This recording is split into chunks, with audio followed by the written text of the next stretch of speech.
Oyez, oyez, oyez. All persons having business before the Honorable, the United States Court of Appeals for the District of Columbia Circuit are admonished to draw near and give their attention, for the court is now sitting. God save the United States and this honorable court. Be seated, please. Case number 22-1287 et al. J.G. Kern Enterprises, Inc. Petitioner versus National Labor Relations Board. Mr. Baskin for the petitioner, Mr. Sauter for the respondent.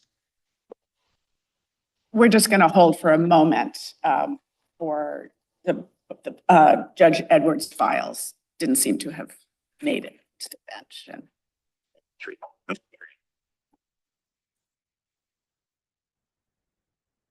self-help is often the way to get things done.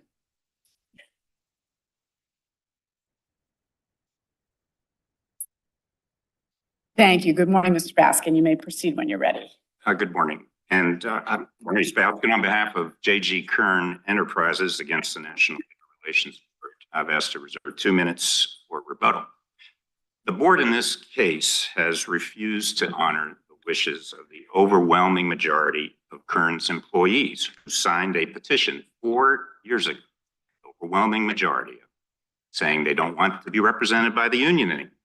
They delivered that petition to the employer 54 days after the certification year expired.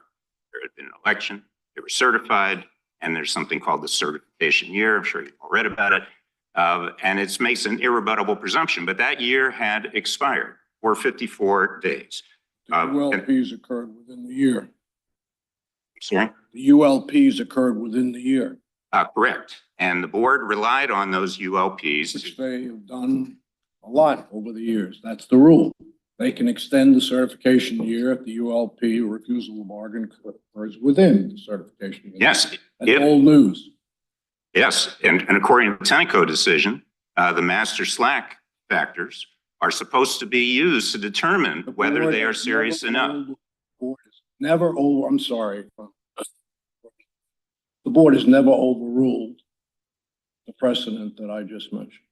That is still good law. There's nothing in board law that overrules the certification year rule. Nothing.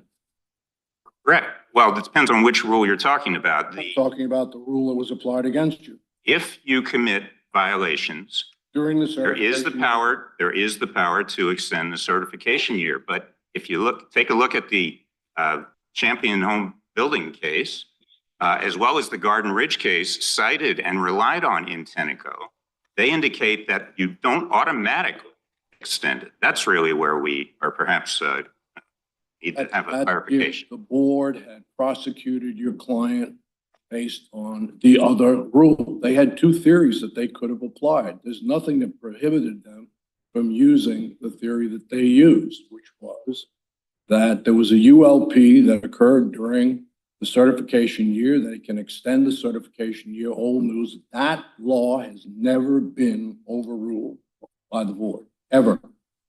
It is still good law. It depends on which precedent you're referring to.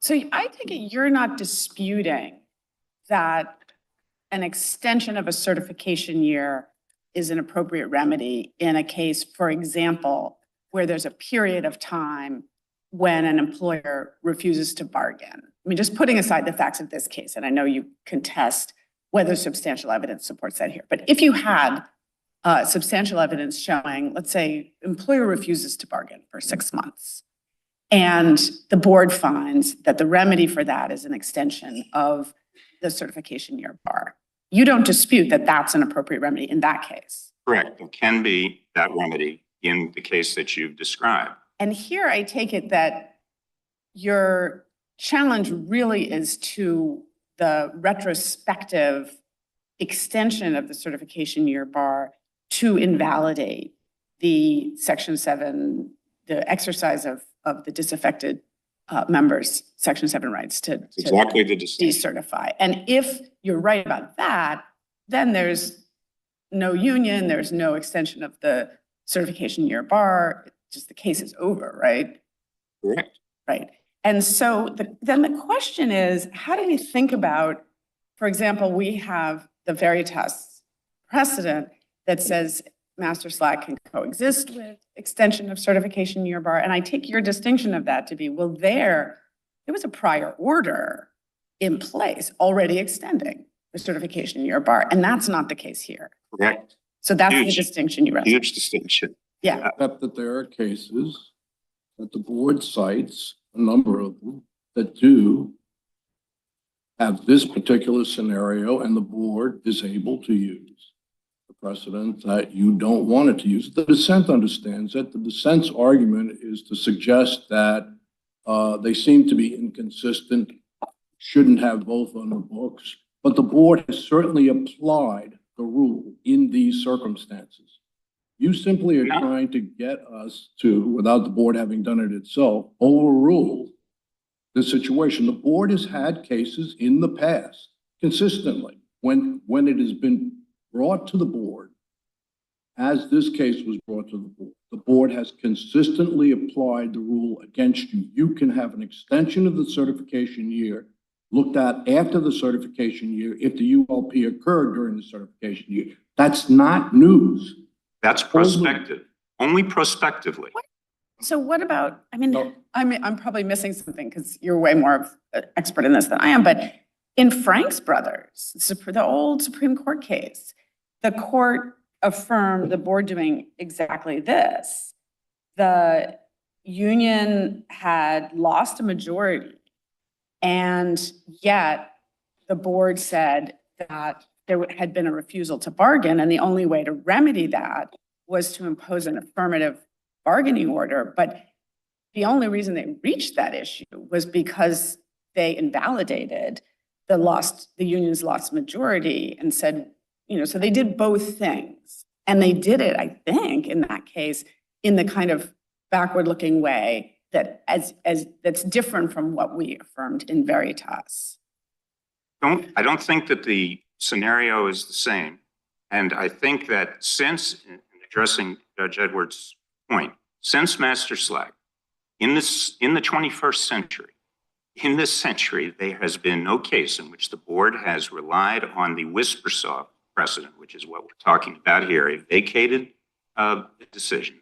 There is just no case like it where there are cases in the certification year that have applied the master slack standards. That's the issue. It's not that they couldn't do it, but they have to do it with applying those standards. I know it's in the last century of the 1998 board decision in New Madrid Nursing. That case seems to me like Whispersoft. And I take your point that the court, in Whispersoft for separate reasons said there's not a violation here, but the board's reasoning stands there. But doesn't New Madrid Nursing apply a similar analysis to retrospectively, both to apply this, to extend the certification year bar and also to invalidate an intervening loss of support for the union? Yes, of course, not much of a board analysis. They just adopted the ALJ decision. ALJ has one mention of Whispersoft with no elaboration. Whether they use the term Whispersoft or not, I think I guess the question isn't the remedial power to do this, whether you tag it as Whispersoft or something else, long-standing. But how can you have, the board has created two lines of precedent. At best, we would submit they've abandoned the Whispersoft So I precedent. see that's the frailty in your argument. When did they abandon it? I understand exactly what you're trying to do. This is a good way to overturn board precedent when they haven't done it themselves. They have not abandoned this line of precedent, and they've had opportunities in a number of cases which they could have. It was never raised. It was raised on the Whispersoft and the board prosecuted. They've never not when it's come up. Never. They abandoned it when they issued the Champions case, when they issued the Garden Ridge case, when this court. Not by its terms. So why isn't this the way to think about it? That, and I think that board member Ring's footnote at the end of his opinion is telling. He says, I appreciate that there are unfair labor practices that involve interference with bargaining, refusal to bargain in good faith, that might not taint the employee's election, choice to repudiate the union, because they may not even be aware of it. And he says, but there are other ways to deal with that. But I think the board majority is saying where the unfair labor practice is, about bargaining and impedes or frustrates the certification year. In that subset of cases, the certification year bar, including the retrospective, like in Hotel Madrid and Whispersoft, is appropriate. Now, there are reasons not to go straight there. There are reasons potentially to do a master slack analysis, and partly it's what you started with, I think correctly, that the dissenting employees, the Section 7 right, employees need to have a chance to choose to repudiate the union if they want. But if you think conceptually about can master slack, cohabitate or be, persist consistent with the Hotel Madrid and the Whispersoft analysis, why doesn't it make sense that they're overlapping but distinct analyses that may be appropriate in different situations? Frankly, for the reasons that the dissent said, address that point squarely. It makes it. He overstates it, though, in saying that there's always a toggle choice, because I don't think every master slack violation would support extension of the certification year bar. And I'd also ask about master slack. You seem to be relying on that as kind of the exclusive way to look at this case. And I'm just curious as to how is that? Because the board itself has said so. Board itself said that's the only way you can approach the board, situation. Because they were confronted with these almost identical facts. That's what precedent is. It's cases that are dealing with the same facts. And they cited and relied exclusively on master slack. No, they did not say. Look, the strength of your argument, I'm sorry, the strength of your argument is there are some cases in which the board could have applied Whispersoft, and they chose to go master slack. That's true. That's absolutely true. It's perplexing. One wonders why. But there are also cases where the opposite is true, where they could have applied master slack and they applied Whispersoft. And they have never abandoned the Whispersoft precedent, never. And you're trying to say, as you honestly said, well, if you look, it depends on which century you're looking in. That's not the way to determine the applicability of precedent. Master slack is an appropriate precedent. And what you don't like is that the board has a prosecutorial choice. There's nothing in the law that says the board has to prosecute by master slack or Whispersoft. I understand why you'd rather go the way you are pushing, because it's a tougher burden on the board to make the case. No question. Certification year precedent it's a presumption. That's right. They've never abandoned that. It's not our role to remove precedent when the agency hasn't considered it and made that decision. It's very clear they haven't changed. The majority in this case says we are not abandoning that precedent. The majority is clear. That's what the board said in this case. We are not abandoning precedent. And it's I first say it's not just That's us. In this century. It's not just us. It's the dissenting opinion. The dissenting opinion is only that. A dissenting opinion. It is not precedent. And the board majority confronted with your argument, rejected it. And they rejected They had it. your argument because the dissent raised it and the majority said, no, there is precedent on the books. We've always had the choice to go as we choose. And this was an appropriate application in their view, and that's the way the case was prosecuted. But reviewing the course of precedent with regard to Whispersoft, it has to be viewed as discredited. Not only was it vacated by the Ninth Circuit, it was denied enforcement. It was ignored by the board. This notion that it was always there The Ninth to Circuit be used. did not repudiate precedent. There were factual issues there. And what about New Madrid Nursing Center, which I know there are subtleties in these cases, but I read it to present the same situation. And to the extent you're relying on the Ninth Circuit's vacator. But the decisions that repeatedly issued after the Madrid case, after Whispersoft, they don't even, they ignore it. The judge in this case ignored it. The general counsel ignored it. No one thought it was a precedent, except it's pulled out of nowhere. They chose not to prosecute. That's within their authority. The general counsel can use any available theory to go after a ULP. That's what you don't like. I understand what you're arguing, but we can't overturn an established precedent. And there's nothing in the law that says the board can't pick which theory, prosecutorial theory, it wants to pursue to go after unfair labor. And based on what standards? Your own decisions have said the board cannot create two lines of precedent. And that's what's happened here. There's no rationality to when they would pick one versus the other. There's no notice to the company. There's no notice to the employees who filed their petition.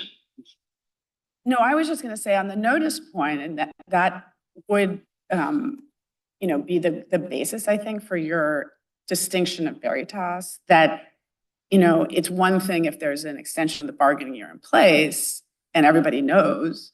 It's another thing if that hasn't been decided yet. But here there were pending complaints by the general counsel specifically asking for extension of the certification year bar and explaining the basis of that. So at the time that the 1 year since election expired, surely the employer's on notice that that's a potential remedy. Well, a pending unfair labor practice charge complaint is significantly removed from an actual order. But it does board give does notice. Sometimes not prevail on those. Right. It does give notice of, the possibility that that's a remedy. It's not been held to be, I take your point, but we don't think it alters the situation. Certainly the employees sort of. It would be helpful to me in thinking about the relationship between these two lines of precedent.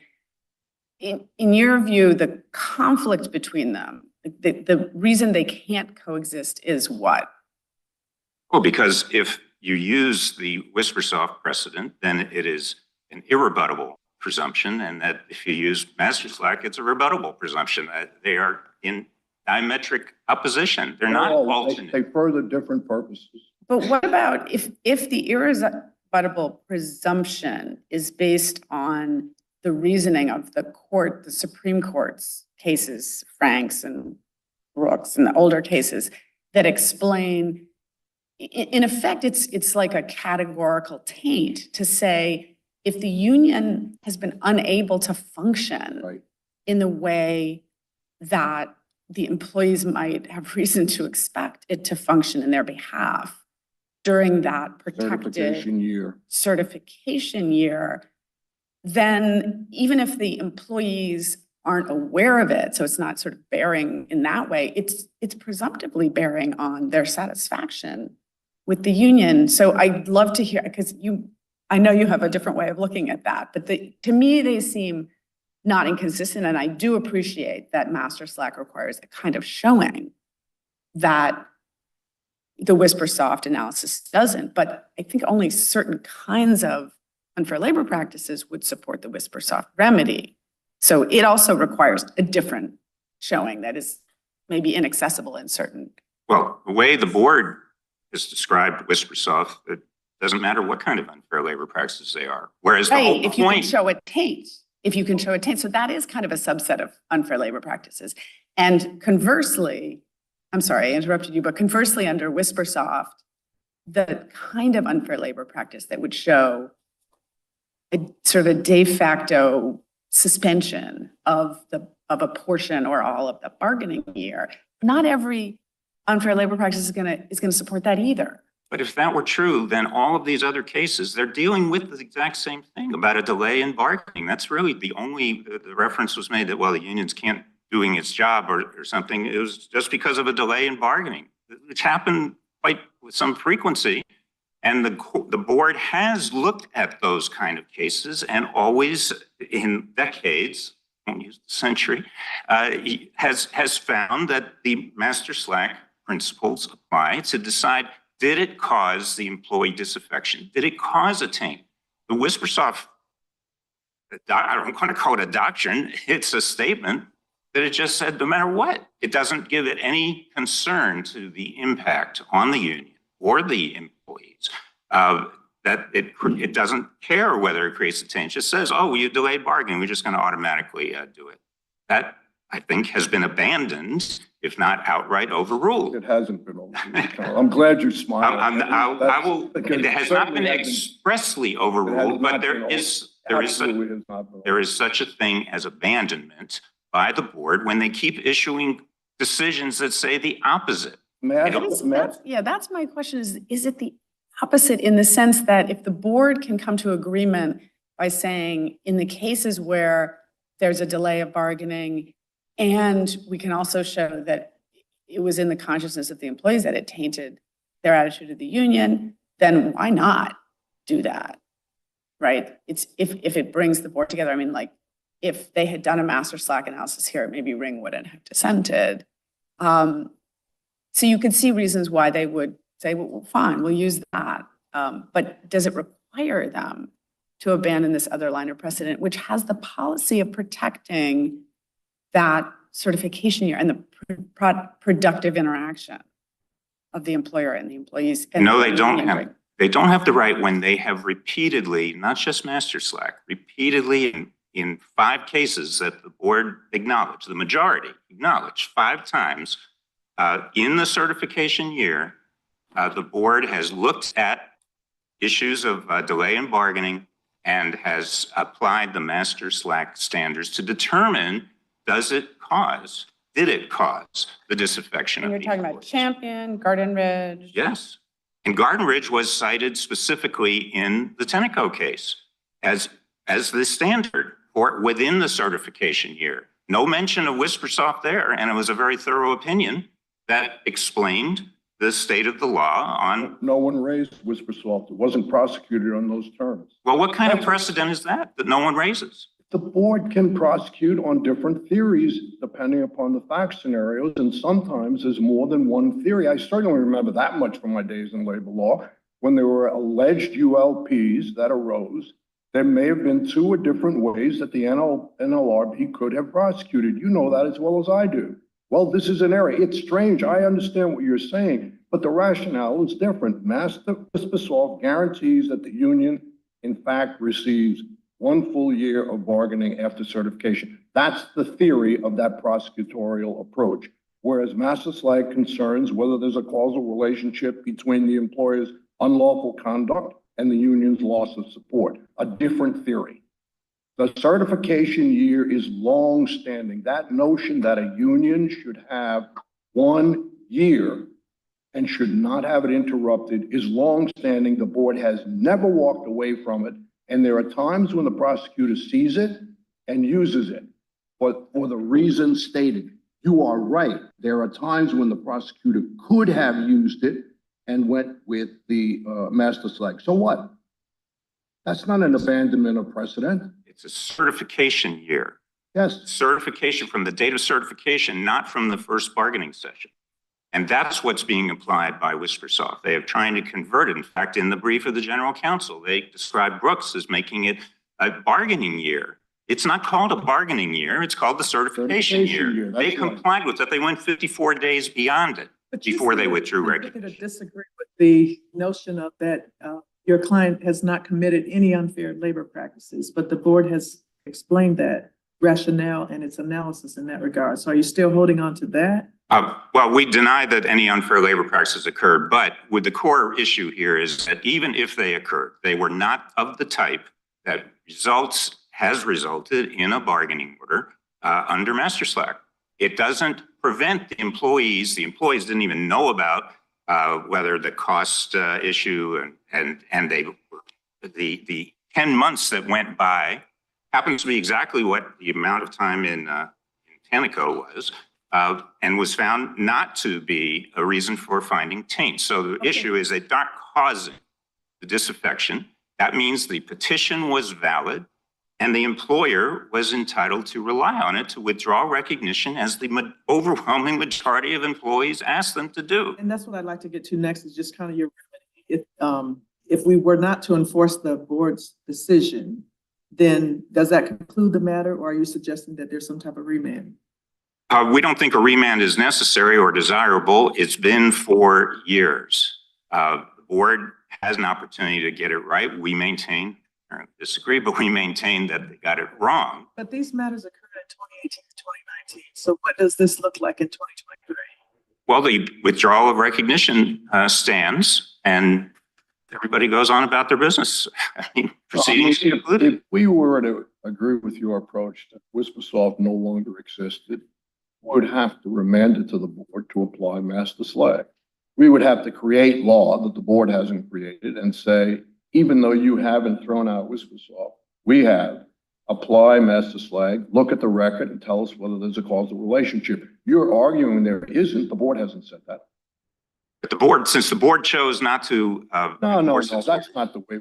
Well, that's at your discretion. If you're saying the board, come on, answer my colleague, please. If your argument is the board applied the wrong law, what the circuit court does is to reverse and remand for application of the correct law. And that would be to apply master slag and to determine whether the board, not whether you, the board thinks on this record, there was a causal connection between the withdrawal of recognition and ULPs. That is an option available to you. The courts have taken different approaches. Don't know that there's a specific standard that applies. I think the question is whether it's in the best interest of all the parties 4 years after the fact to go through another 4 years to get this resolved. I hate to underestimate that.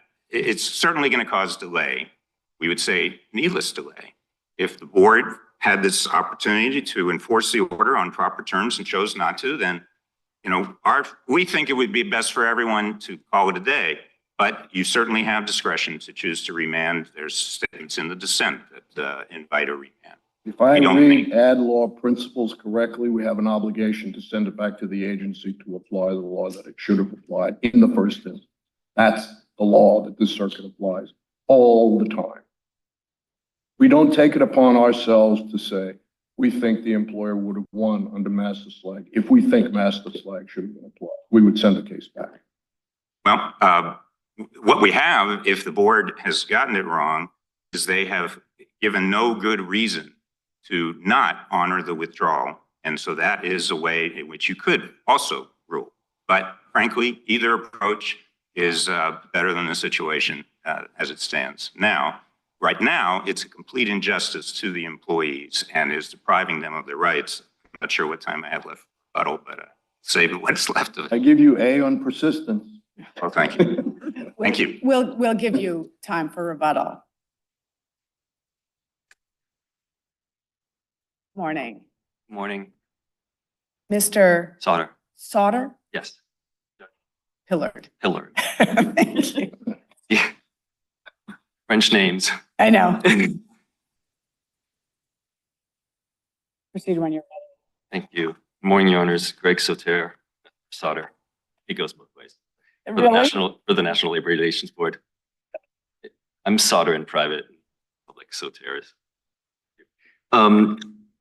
Thank you for, may it please the Honorable Court. Given the way the conversation's been going so far, maybe I'm going to take a little bit of an unorthodox approach and instead of launching into some opening statement, ask the judges if you have any doubt regarding the board's findings, that's substantial evidence supports the board's findings regarding the unlawful delay of bargaining, the failure to provide information requested, and the refusal to discuss a mandatory. I mean, the principal disagreement here is over which theory the board was resting on.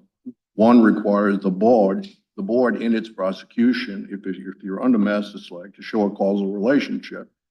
If you're using the certification year cases, WhisperSoft, all the board has to show is a ULP occurred during the certification year. Now you're applying this latter theory. Now the question, you understand the weirdness in this case. You prepared it, and it's the weirdness that the dissent points out. You're in a situation where WhisperSoft is, if you're in situations where WhisperSoft is clearly applicable, and the board chooses, as they have in a few circumstances, to go with the master slag causal relationship test, how am I as an informed reader to figure out why they do that here? I don't see how they overruled anything, because in none of those cases did they talk about Whispersoft. So the board certainly has never grappled with, are we on one theory or are they mutually exclusive? They've never said it. But how am I supposed to think about it? That's kind of weird, and that's some of what the dissent is talking about. If you've got Whispersoft to use, that's an easy win. Why would you take on the burden of master supply? Well, Your Honor, I think. Why did they take on the burden? Right. I think it goes back to the point that you made, which is prosecutorial discretion, not the boards, but the general counsel. The general counsel comes to the board with a certain theory of the case, and the board applies that theory to the facts. And there are plenty of cases such as David Sachs or the other one will come back to me, where the board said, you know, they overruled the administrative law judge, finding there was no violation, but then they refused the union or the employers and treaties to apply another legal theory to the same facts, saying that it had not been brought to them from the beginning. In this case, just as in Whispersoft, the general counsel came to the board from the very beginning in the complaint, actually, asking for the board to impose a remedy consistent with MARJAC and extend the certification year for the amount of period applicable. And No, go ahead. oh, okay. So I recognize. When the ALJ choose, the ALJ was applied which? Didn't the ALJ apply master flag? And then Here the in this board case? flipped it? In this case? Yeah, Yes, but the GC put forth both. The GC actually, raised both. yeah, they raised both. In fact, Then the board in said, we're only going to consider the Right. easy one. right, exactly. In fact, in the general counsel's hearing brief, the general counsel said, if you find that the certification year should be extended, in that case, the withdrawal recognition occurred during the extension, and the withdrawal recognition is unlawful regardless of whether the master slack factors are met. So the GC was pursuing both theories. So if the board had so chosen, it could have affirmed the ALJ's master slack approach, but basically done both. Said that because we're going to extend the bargaining year, that's not only from our, from enforcement of our order forward, but it also means that the decertification is invalid. So that same result could occur with a master slack analysis. I'm not sure yet. So there's sort of when under the New Madrid, Whispersoft, MARJAC, Lamar, analysis, Frank's analysis, if there is an intervening decertification petition or actual decertification action before the board orders enforced, but the board determines that the certification year was effectively truncated by the employer's action. Going back to Frank's, one of the remedial options is to reject the intervening decertification, right? The petition. Well, petition or actual. Or withdrawal recognition. Withdrawal of recognition. Okay. And so I guess I'm wondering why the two things, the remedy that is offered under Whispersoft and New Madrid and the like, that would also be available pursuant to a master slack merits analysis, right? It would, Your Honor, in the sense that I don't know if the board would call it an extension of the certification year or a simple bargaining order. Well, there's the bargaining order in this. I mean, you wouldn't have, if it weren't an extension of the bargaining year. I mean, that's why I think Mr. Baskin is so focused on the extension of the certification year bar, because if it's just an affirmative bargaining order, well, there's no union to bargain with unless you invalidate the decertification. Well, unless you invalidated the withdrawal recognition, yes. Yeah. And under master slack, you can't withdraw recognition based on a tainted petition, right? So if the petition is tainted by the employer's action. Done. The withdrawal is unlawful. The And then you union is also, still right, there. so that's out of the way, and then you can have an affirmative bargaining Right, order as well. exactly, exactly. Let me make So sure- it puts in focus what Mr. Baskin's concern is that there's a level of taint that needs to be shown under master slack. Now, as I read the cases, it may be that not every master slack case is a case in which, for example, an affirmative bargaining order is appropriate. It depends on whether the underlying unfair labor practices also interfered with a portion of the bargaining year. Is that your understanding? Not master slack is not tied to the certification year, Your Honor. Master No, I slack know, applies. exactly. I know, but Whispersoft is. Whispersoft is. And what I'm saying is, because master slack is not tied to the certification year, are there cases in which an affirmative bargaining order, I mean, I think the answer is yes. There are cases, I think my colleague has written one such opinion recently. There are cases in which there could be a taint under master slack, decertification could be invalidated, but there's no affirmative bargaining order because the certification year bar was honored, even though the election was tainted.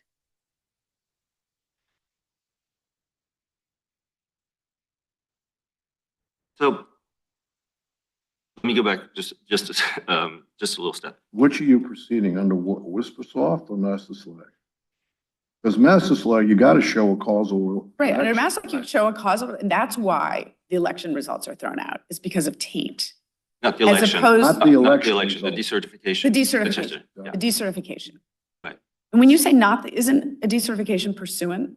No, it's a can be petition. It's a Right. petition. The union, the employees come to the employer, say, majority of us have signed this petition. We want to get rid of the union. And therefore we want the board to hold an election to show that we no longer want the union here. So it's a preliminary step prior to the. So prior in to this an case, election. there was a petition, Yes. but the union remains in place. Well, because the union, what will happen is there will be There was no decertification petition and there was no board action on it. there was So- a decertification petition. I'm sorry that this No, is no, so no, no. elementary, but it's No, no, helpful to me. No, not at all. Believe me, my head hurts. There was a decertification petition. The way the proper way to handle that would be for the employer to say, the employees say they don't want the union anymore. We're throwing up our hands. We're going to ask for the board to decide this. They petition the board. They petition the board, or the employees petition the board. The board has to come in and figure out what the status is here. Do the employees still want the union or not? And that has not happened in this case. No, because Right. the employer jumped the gun and withdrew recognition. And now The you're in employer a, withdrew recognition, but is the status quo that there is no recognition? It's just something they can do unilaterally? so it's something they can do unilaterally at their own peril. If they're in the situation they are here, and the board finds that they unlawfully withdrew recognition, well, they have to face the consequences. If it's within the certification year.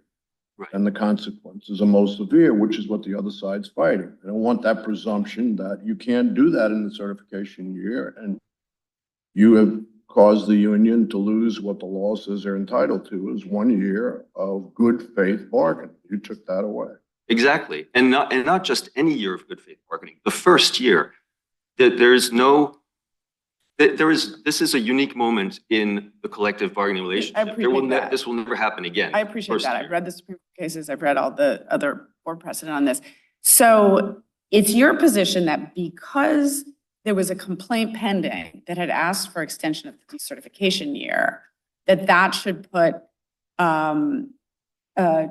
J.G. Kern on notice when it withdraws recognition, that actually the wiser thing to do at that point would be petition for an election, because that would cover them better if the petition to extend the decertification, if the complaint seeking extension of the decertification year succeeded. Like how is the employer, if the employer thinks, these unfair labor practice claims are going to come in our favor. We bargained in good faith. We didn't do the things that the GC charges us with having done. We see that there's a petition to decertify. Our options here are withdraw recognition unilaterally or petition the board. Is there any greater protection? Is there any third option? And is there any greater protection for the employer in that uncertain moment? Well, the greater protection is to petition the board for an election to resolve the issue. And why? And would that resolve the issue?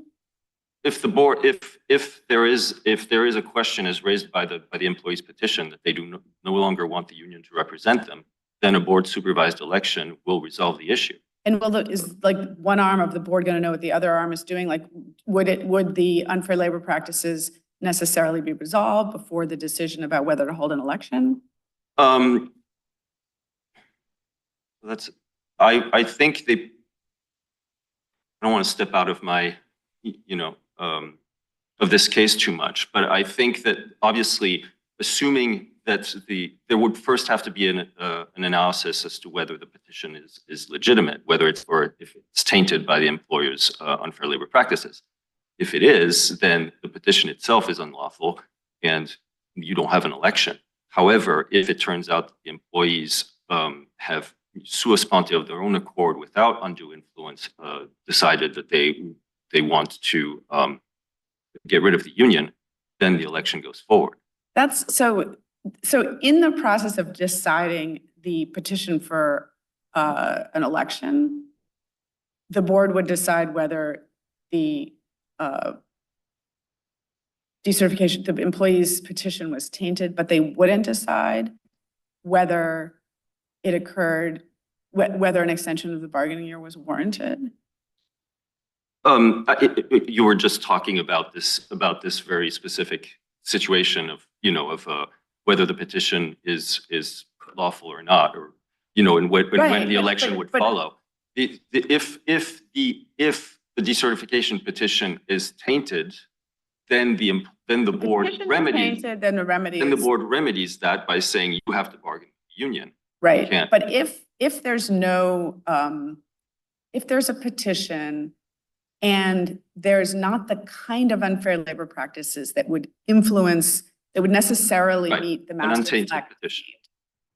My question is, how conceptually does the board think about the whisper soft type issue in the context of deciding whether to grant a petition for a decertification election? I mean, isn't that, I want to add to the question. Yeah, sure, go ahead. The theory of whisper soft in the certification year is you have to allow the union unimpeded to have good faith bargaining for 1 year. That's what the fight is if anything goes to the board. One side's going to be saying the employees have lost interest. The other side is going to be saying, we didn't get a full year because 3-4 months ago, before all this was being filed, they wouldn't give us information. They wouldn't agree to any meetings. They wouldn't talk to us. They sped at our representative. We never had an opportunity for 4 or 5 months to bargain.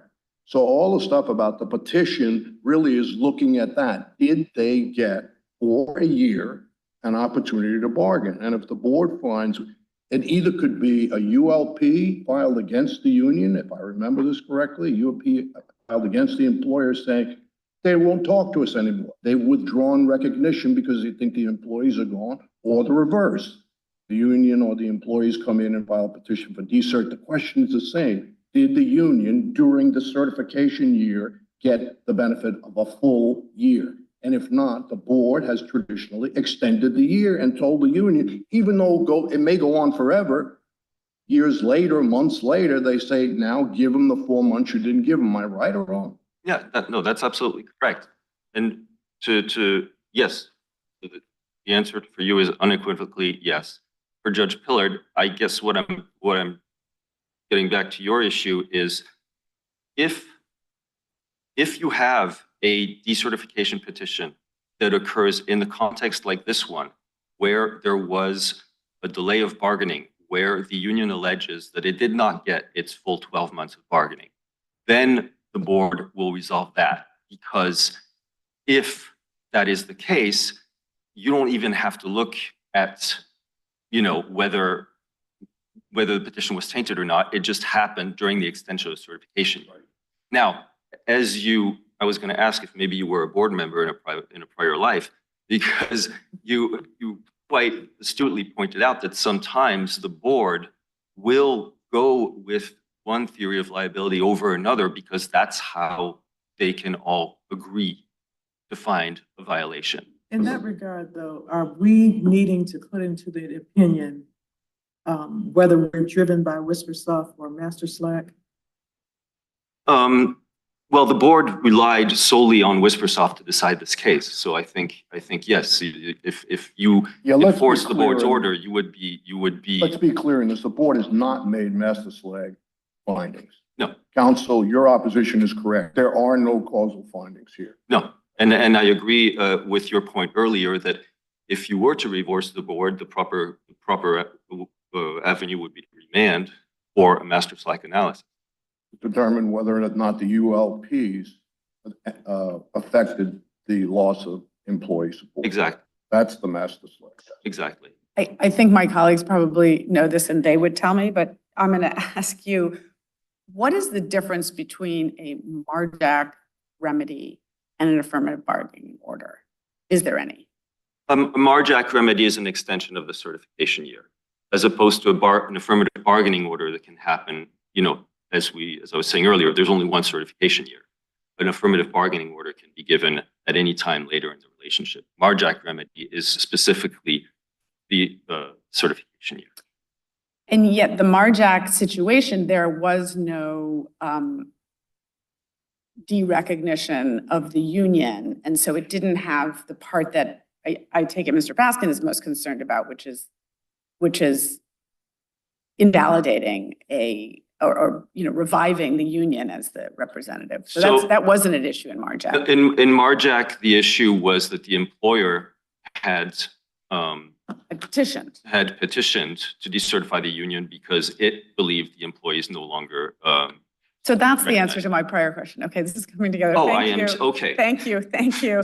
And I wish I could have short-circuited. So, but an affirmative bargaining order in this context is not really different functionally from MARJAC, because the reason that they're being given more bargaining is because they're extending the certification year. It's not functionally different, but it is different in the sense of MARJAC, it has a certification year bar, affirmative bargaining order, not necessarily. Exactly. Is that right? Well, once there's a decertification bar, you have to bargain. I mean, the certification year, the rule in the certification year is the union has majority status and the employer has to, during that year, to recognize and bargain with.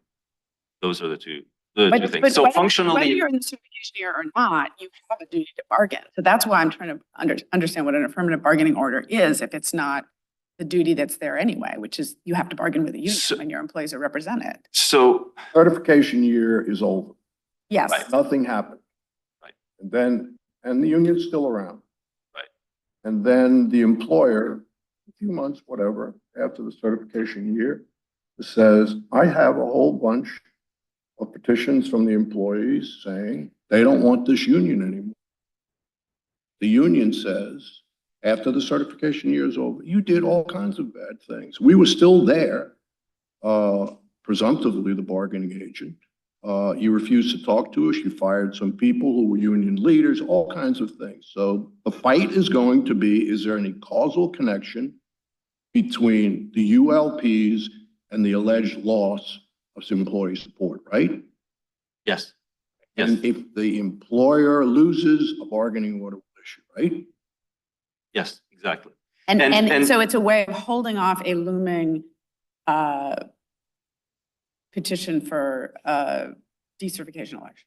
It's a way, or it's, yes, basically it's a way of saying, from now on for a specific amount of time, the union is once again presumed to have majority status and you have to bargain with it. Now, there are reasons, I'm sure there are reasons the board refers to the two of them separately, besides the fact that one occurs right after the certification year. Margin. There are probably some nuances, but for the purpose of our discussion here, it's more or less the same thing. The remedy is the same. You have to recognize and bargain with the union for a certain amount. And then I know we're keeping, neither of you are expected to be here I'm- this long, but Where to go? is there any, if we held that the board could only impose certification year extension before an employer's withdrawal of recognition, in other words, we would limit the whisper-soft type remedy to A Veritas situation. a Veritas situation, exactly. Is there any, how feasible is it that the board could provide remedies to unfair labor practices within the certification year Well, and do an extension that's not retrospective in the way that Mr. Baskin is telling us is really it painful? to be quite honest, Your Honor, it wouldn't happen. The board is woefully understaffed, if I may say so. I mean, there's just no way to keep up with, especially right now, with these. And much as the board would love to decide these cases as they come, it takes time. And that In is Veritas, and that was, no. In Veritas, what happened was that the employer withdrew recognition. The board found you violated the certification year.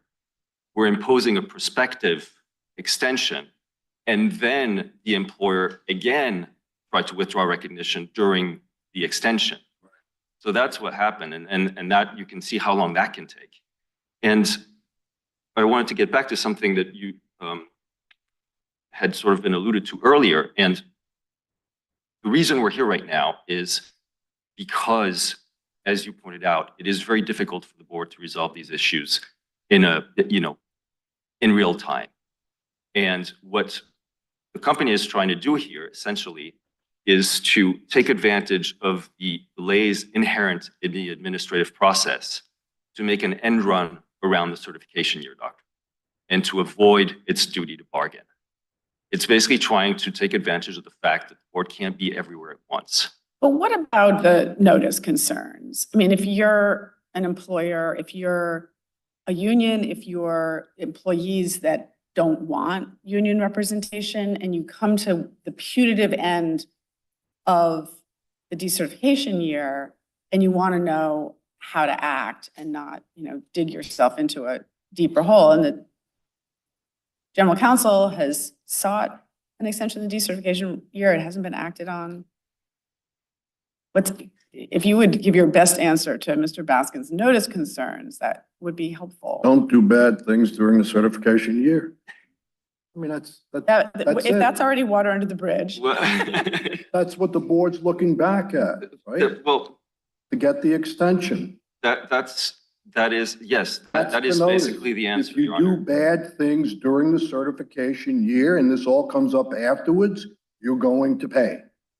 And it's no winning argument for you to say under this approach, well, wait, we're already past the certification year. Too bad you did bad things there and there's a presumption that it had an effect and here's the remedy. We extend the certification year. That's the rule. Now, if I may, Things to add? it is, yes, it is the way Judge Edwards says it, it sounds harsh, but you have to remember, this is when you're talking about. Nothing Judge Edwards says ever sounds harsh. I'm the gentlest person on this board. Absolutely, especially today. When you're talking notice, you're talking about notice. You're not talking about due process, right? Notice is an element of due process. Last time I checked, key element of it. Yes, but it is an element once complaint issues. It is an element of the. It Give is me the not. practical. There's I'll no. work out with the doctrine. Okay, but there's no. Unless maybe you could correct me. I don't think there is a due process requirement for an employer to know what legal theory the board is going to use against it at the time that it commits the unfair labor. I'm asking a more practical question about. No, I understand. I duly noted. So in terms of whether you adopt or would tweak the explanation that my colleague gave, that, you know, the conundrum that Mr. Baskin's client finds itself in is no conundrum at all, because it's a, you know, pit of its own making? Or any other answer about that the safe thing to do is to petition? The safe thing to do in this case would be, now, the safe thing to do in this case would be to ask for the board to step in. You have this petition going on. Now, the board is obviously going to, and not withdraw. Because you're asking for. Yes, and not withdraw recognition, and let all the charges and complaints and all that stuff be resolved by the board, and let the chips fall where they may. Now, the employer may find itself back in the situation where it is today, meaning with an extension of the certification year, because for one reason or another, you know, the petition was unlawful or whatever, but it will not have unlawfully withdrawn recognition. Again, I'm at risk of displaying my ignorance. Do employers ever ask for decertification elections? It happened in Marjack. That was a long time ago, but no, it does happen. It does happen. Yes, sure. I think it depends on the advice that they receive and on how certain they are of their standing with employees. I'm done. Thank you. With that, thank you very much, and we ask that the boards are involved. Thank you for your time. Mr. Baskin, we kept you up here and used up all your rebuttal time, but we will give you 2 minutes for rebuttal. Well, I'll be brief, because what's at stake here is the mode of analysis. Are you going to leave the regulated community rudderless with a board that is not a prosecutor, by the way? It's not prosecutorial discretion. The board is supposed to adjudicate cases that come before it, and you have in many, many cases said to the board, you've got to have your precedents match up. You can't just go off on a tangent at a whim because it's Thursday or for some other irrational reason. And there is no rationality to this. You know, they have created a per se rule. I go back to what Judge Edwards, you described on what an employer could do is not do bad things. But you were describing the master slack test, which is how bad are they? Or in response, Judge Pillar, to what your question was, what could they do to protect themselves? Well, if you've delayed, you could make sure to cure that delay by engaging in 2 meetings a month over the rest of the 10-month period, finding 35 different agreements, making extensive progress towards resolution of the bargaining. And that should do it. And under master slack, it would.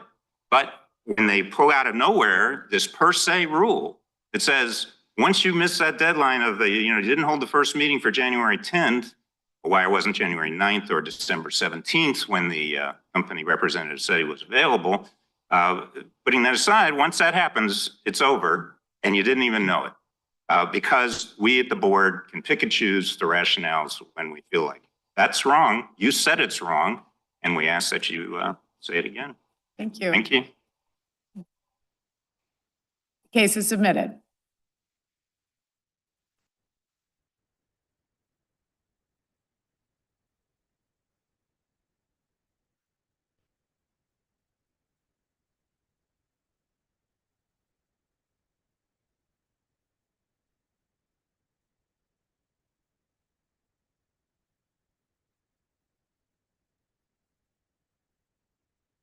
Case number 22-5336, Campaign Legal Center and Catherine Hinckley Kelly versus Federal Election Commission appellant, Hillary for America and Correct the Record. Mr. Mueller for the appellant, Ms. Malloy for the appellees.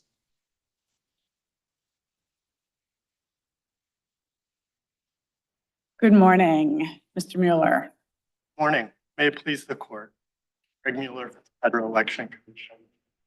This case involves a challenge to the dismissal of an administrative complaint, and the case raises jurisdictional and merits issues. On jurisdiction, this court previously found. Can you bring your lectern up a little bit? It's can at its barely hear highest anything point. with these mics It's at its anyway. highest point, and It's at its highest point? yes, I'll step closer and Okay. speak louder. Thank you. On jurisdiction, this court previously found an informational injury sufficient to establish standing to address disclosure violation.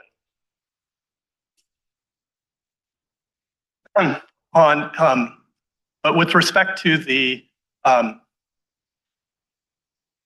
contribution limits and the source restrictions that were in the district court opinion, there isn't standing for the court to address those. We certainly never said that. That wasn't before us initially. We certainly never said there was standing to challenge contribution limits and source restrictions.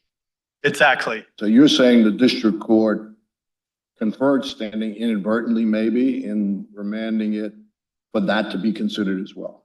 Right. There are disclosure violations and an informational injury that can be addressed.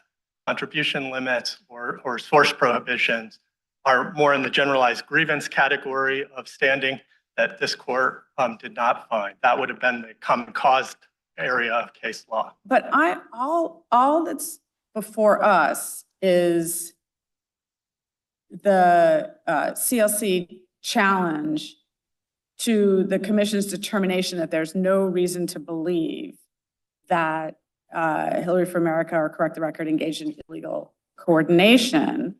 And given that they do have an informational injury traceable to that no reason to believe deadlock, and that could be remedied by our decision, then why isn't it enough to just say, yeah, they have standing and leave it, not delve into sort of micromanaging what happens after? You're not doubting he has standing on the informational, on the matter that was before us the first time, right?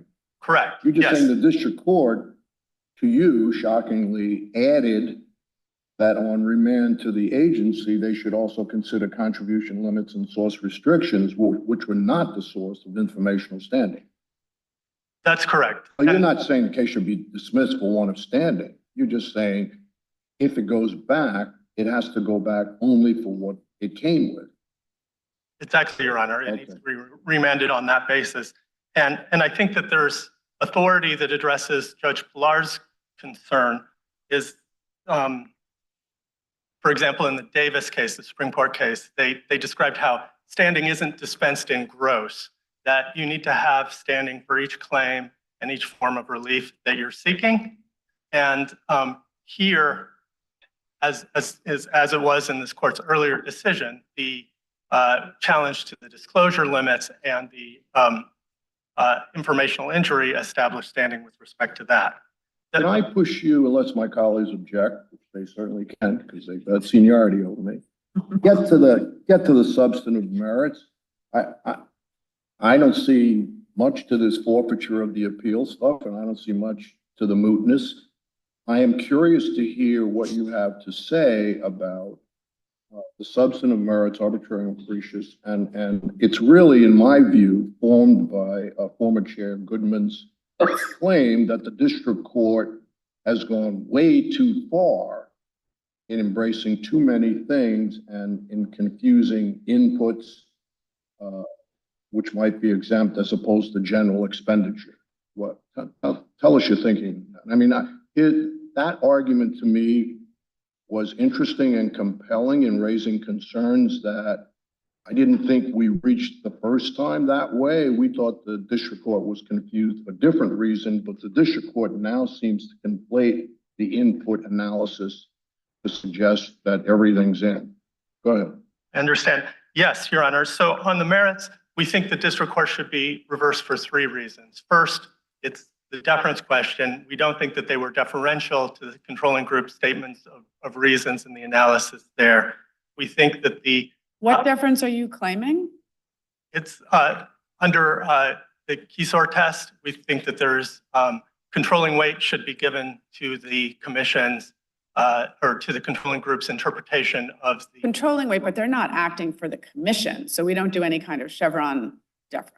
that I think the deference analysis, there's 2 points to it. One is controlling weight should be given to the controlling group's interpretation of the Right, regulation. they are controlling and we review it because that's a way of making the statute functional. But in terms of through what lens we review it, I took you to be saying that we use a deferential lens, and I'm questioning whether that is supported when they're not acting for the commission. The statute says only 4 members can act for the commission.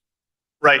This court's precedent has set up, and in Orlowski in particular, where the court defers to the controlling group of commissioners' rationale, and it's an arbitrary and Defers to commission. reviews. But it's a differential review. It's highly deferential review. It's limited review. You're Orlowski. climbing up such a high steep hill. We didn't buy that argument the first time around. Pardon? I'm We sorry. didn't buy that argument the first time around. The approach that the chief judge in the district court was embracing initially is the approach you're talking about now. We shot that down. We said that's wrong. That's not what the precedent supports. And there is something here to be considered. So there's nothing for us to defer to now. We've already said no, we don't buy it. But Your Honor, What's your second argument? I think there is a line of cases in this circuit where Okay. Orlowski and I gotta others. decide this. I'm telling you, only as one judge, my colleagues can come back and tell you otherwise. I don't know where you're going that's useful there on deference. We have said loud and clear that on certain piece of your argument with respect to what those 2 judges or 2 commissioners said, we're not buying it. Okay, so what are the other 2 arguments? So I think what happened here is that the internet exemption was not properly applied. And let me This is explain. the Goodman argument. Yes. Okay. So they carefully looked at the record and they made certain determinations about the record. And so they determined that they wanted to proceed carefully, and they looked at the sworn statements that were in the complaint, the sworn statement that was provided in response. They looked at a couple of other categories and decided that they wouldn't consider those. For example, all of the commissioners decided that they were not going to rely on the WikiLeaks material that was, as the controlling group described, put out by a foreign intelligence operation. And they determined that since it was illegally obtained and of a questionable source, they didn't want to reward that or have that influence the process, so they determined not to apply that. And then they also, and this is something that I think comes up more in the political context than other contexts, they determined not to rely on press accounts, and in particular, anonymous source press accounts, because they determined those to be unreliable. So they proceeded with on the facts based on the sworn statements that were before them. Then they continued on and applied the internet exemption, looking to prior commission precedent. They relied on a number of matters to do that, to find that certain types of input costs for the spending fell within the internet exemption and was not deemed to be Certain types of input costs, all of them, huge number of input costs, right? right. Yeah, and that's what's notable about this case, is that precedent defined these categories, and this case was, there were a lot of spending that fell into those categories. So I think that Input costs for exempt internet communication as opposed to just making the determination in the first instance whether it's actually input cost for the exempt. And if it is, it's exempt. And that's what Goodman is saying. But if the district court, I thought his argument was, district court went way too far in questioning whether the internet exemption itself was in play. right, it substituted its own test there. It decided that there should be some kind of bounded analysis there, and it wasn't consistent with what was in the statement of reasons. It wasn't an evaluation of what was in the statement of reasons. So the cost of producing a poll, for example, or a poll that is expensive to produce, ordinarily under the FICA, that would be, if you give that to a candidate or the campaign, that would be a thing of value. Right, that could be an in-kind contribution under certain circumstances. That would ordinarily be. If an individual was giving that to a candidate or, Yeah. or the. So your theory is that an expenditure for a coordinated communication that meets the content standards is simply not an expenditure for a thing of value if it's not placed for a fee on another person's website, but just posted on the internet. Right, the category of inputs and the category of what gets posted onto their own website, they can engage in significant spending related to those postings. And indeed, the board said, we're not even going to parse. We're not going to do what like we have to do if we're claiming home office tax exemption. We're not going to do any of that. So if there's some amount of posting on unpaid internet, then all the inputs can basically be funneled through the unpaid internet communications exemption and none of it be disclosed. I mean, that's what happened in this case, right? Yes, and there's good reason for that. When the regulation was created, the rationale for the regulation was to create bright line categories where people could be certain about what their conduct was doing and how it would be treated under the act. But you got to figure out what constitutes an input. And I think everything on the board's view, or Well, on the commission's view, sorry. And you know, and even Goodman, who's more or less on your side, is saying you got to do that. You got to figure out what's an input. If it really is an input, then it is exempt. But you got to figure it out, and you can't say no. Generally, all this is excluded, which is what we rejected the first time around. So the statement of reasons did divide things into two categories here. There was what Judge Pillard described as, there was office space and polling, and there were a number of items that fell into that category. Then there was a second category of material, which was the surrogacy program training that they did and research and contacts with reporters.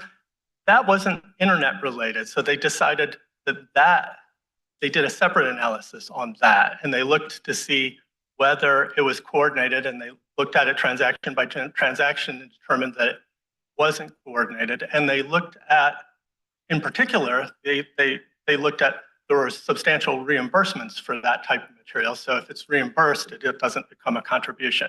So they did differentiate between two categories of expenses here and made different decisions based on application of different precedent or different regulatory provisions. So summing up that line, how would you state the analysis that distinguishes between those, the training, research?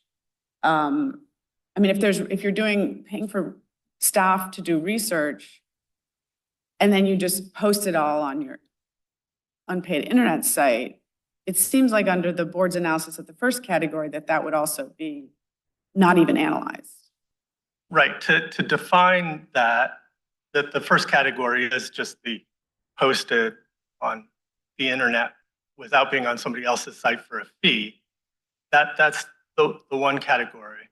The other category was expenditures that weren't for internet-related communications. But I'm saying why, under the reasoning, the reasoning of the first category, a more scrupulous job could be done and suck in all the things in the second category too. You just say, we're doing all this training and we're going to come up with a result, and everybody that's in the training is going to do a live blog interview of themselves on their own unpaid internet site at the end of it. And that would then exempt all of that. Well, I think that there are often opportunities for creative circumvention if one. Indeed. Yeah. But the reality in this instance was that they were dealing with the record as it was presented here. And research, if I want to pay a team of people, 24/7 to do oppo research for a candidate, and I don't want to have to disclose, pay them to fly around the world, talk to people, everything they possibly could do to have very powerful research. And just everything that they do, they have to post on the internet for free. Done, right? Well, if I understand your question, you're asking really what is the limiting principle to the. Exactly. Yes. And so I think that there are a few few answers to that. One is that in the Buckley speech context, we're not big on limits, in that we're not trying to limit what activity people can engage in. We're trying to draw clear categories so spending can take place in those categories. So that was the priority with this rule, was to have bright line categories. No, we're not trying to limit speech. We're only in the disclosure realm precisely because we don't want to limit speech. It's just so that the public can evaluate who's behind this, who's paying. And so that it's clear the person who's Whether they have engaging an in this obligation context. to Yeah, disclose. exactly. So I think that is Why I'm asking you, what is the limit? I think the limit is in the definition, and that people accurately describing what they're doing and providing, filing disclosure reports consistent with those regulations. So there are categories, and I think Can you that be more concrete? Yeah, what's an input? How are you defining input cost or the exempt category? I mean, that's really what we're talking about here. And that's what we were concerned about in the first case. You just threw it all in and said everything was exempt. And then the district court then expanded it, seems to expand it, and we're not really getting to the crux of the question, what's an input cost? And how are you defining that? Input cost with respect to exempt internet communications. You can't say someone gets a good night's sleep and he's a staffer and something facilitates that. That's an input cost and he does internet work. Come on. That's the way it was reading initially. Anything that was related to something done on the internet, any chair that someone might sit at that could be moved over in front of the computer to get on the internet. If you buy that chair, that's an input cost. That's what we were concerned about. It made no sense. Now, the district court's decision seems to sweep it all. And Goodman is saying, no, there's a way to do this in a clean way consistent with what we thought we were doing years ago. What are you saying that's different? exactly, Your Honor. I think that what has taken place over time and what the controlling group of commissioners was doing and applying it here was looking at commission precedent, because to some degree, how this applies depends on how they've decided things in previous matters. So that's what the controlling group did, and why. Where do they tell us how you figure out what an input cost is with respect to internet communication? They looked at the costs at issue here, certain of the No, costs. they said we're not going to look at it. What's that? They say we're not going to look at it. It's all exempt. Well, they analyzed it, I should say. It really would be helpful to be more concrete. So like in the FEC's own rulemaking, it notes that a political committee that pays a blogger to write a message and post it within his or her blog entry is making a reportable contribution, right? Yeah, so I And would. yet all of these inputs seem to me to be paying people and paying for supplies that people are then posting on unpaid internet. And so I just would like something a little bit more concrete than look at precedent, analyze the situation, look at the past practice. Like, can you bring it down for us a little bit more concretely and explain, is there a line? Or is every campaign from now on just going to make sure they have the unpaid Campaign Central website where all the work gets laundered through and gone is the disclosure? Yes, Your Honor. I think to address the first part of your question, where you were describing the language that was in the explanation and justification, I'd make two quick points about that. That was describing political committees and line item disclosures that political committees make. That was predated this court's decision in Speech Now, where independent only expenditure organizations like Correct the Record came into being. Helpful. And so I think it's important that distinction is important because the disclosure regime for super PACs or entities like Correct the Record is a little bit different. As Judge Edwards had previously described in the standing decision, that their disclosure is aggregated, and only then later, if it's deemed to be a coordinated expenditure, does it end up being a line item disclosure as a as a contribution. So we're making as an in-kind contribution. So we're making that distinction. So I think it's important to address Judge Pillar's question about how do we define these input costs.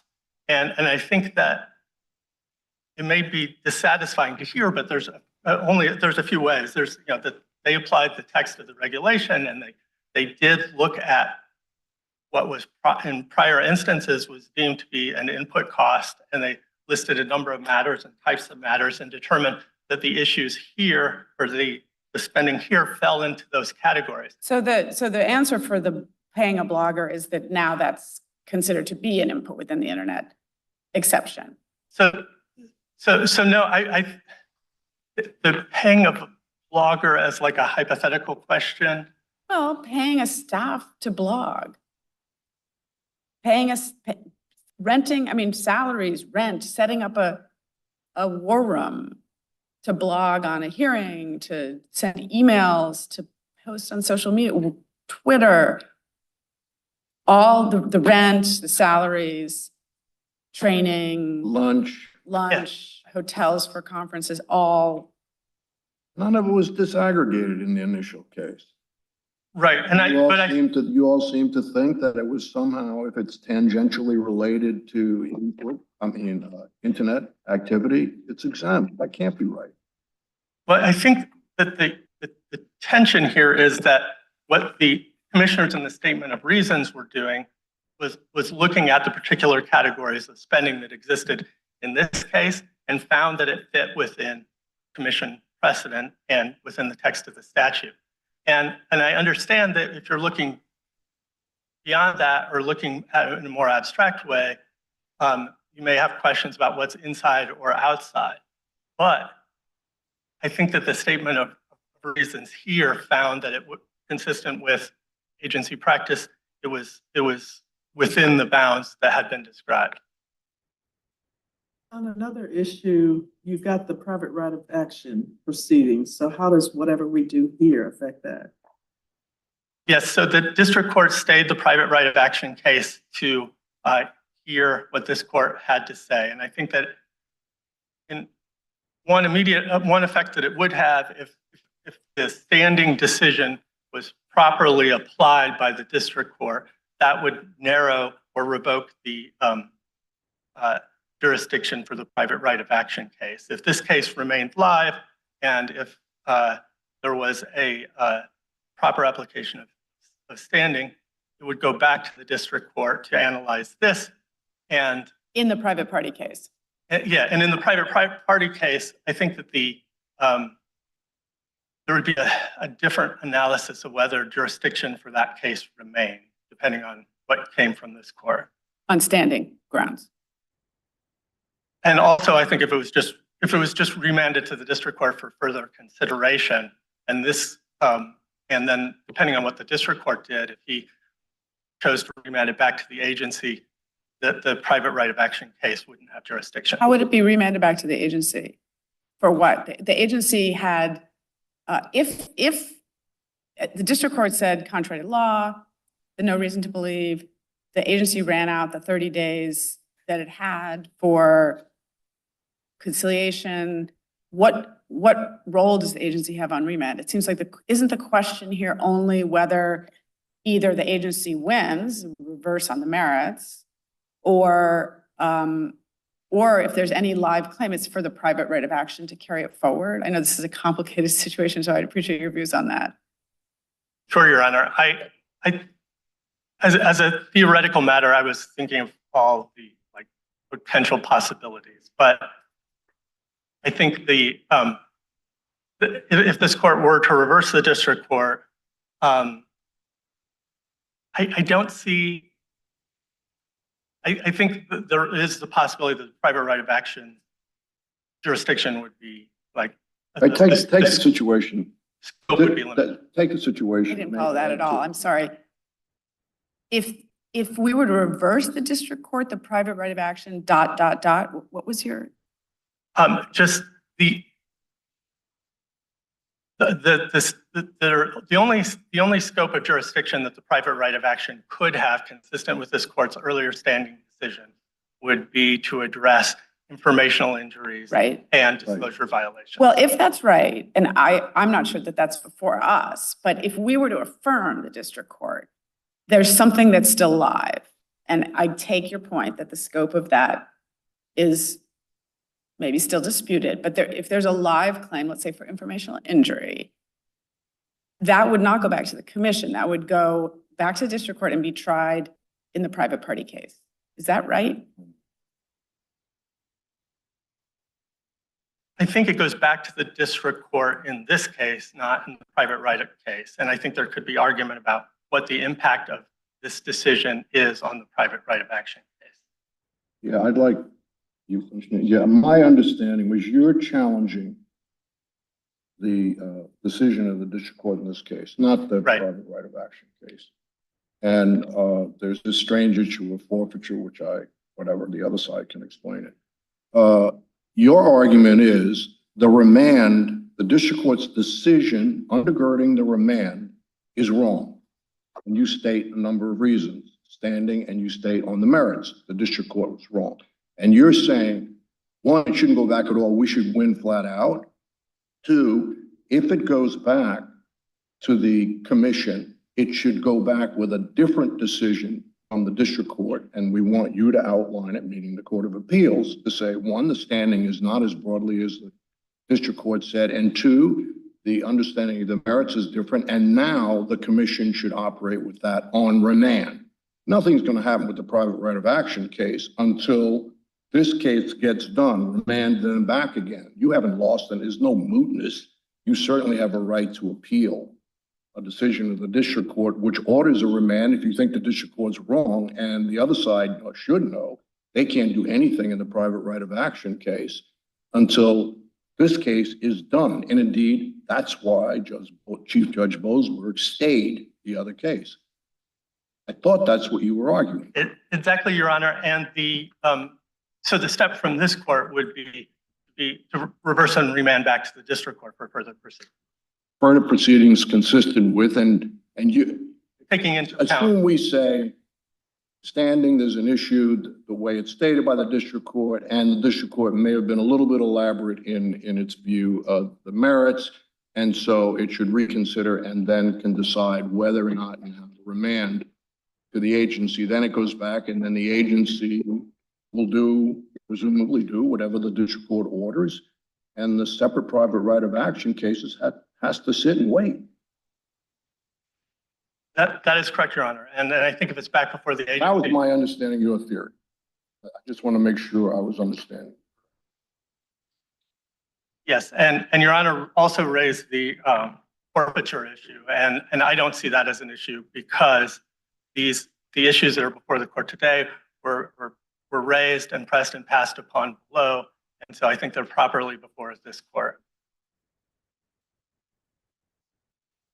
So you were asking for deference, and you mentioned Orlowski, and Orlowski was a majority of the commissioners. And so on my question about why there should be deference to blocking commissioners, I understand that we review the reasoning, but we also don't need blocking commissioners' reasoning.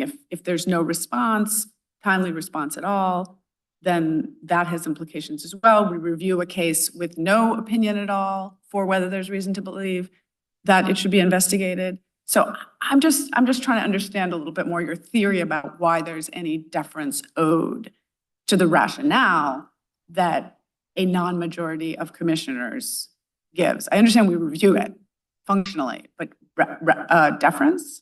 Yeah, and there's a line of cases, and I think DCCC and Orlowski, and there's been subsequent cases stemming from those where the commission, or the court is reviewing the declining to go ahead commissioner's rationale, and it's been given deference by the courts.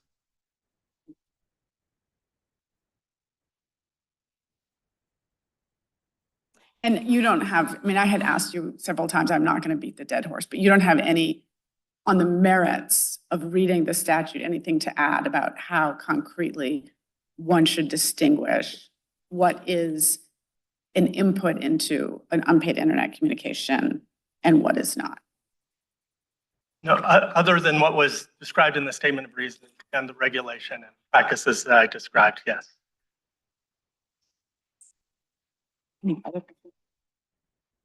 Oh, back to rebuttal.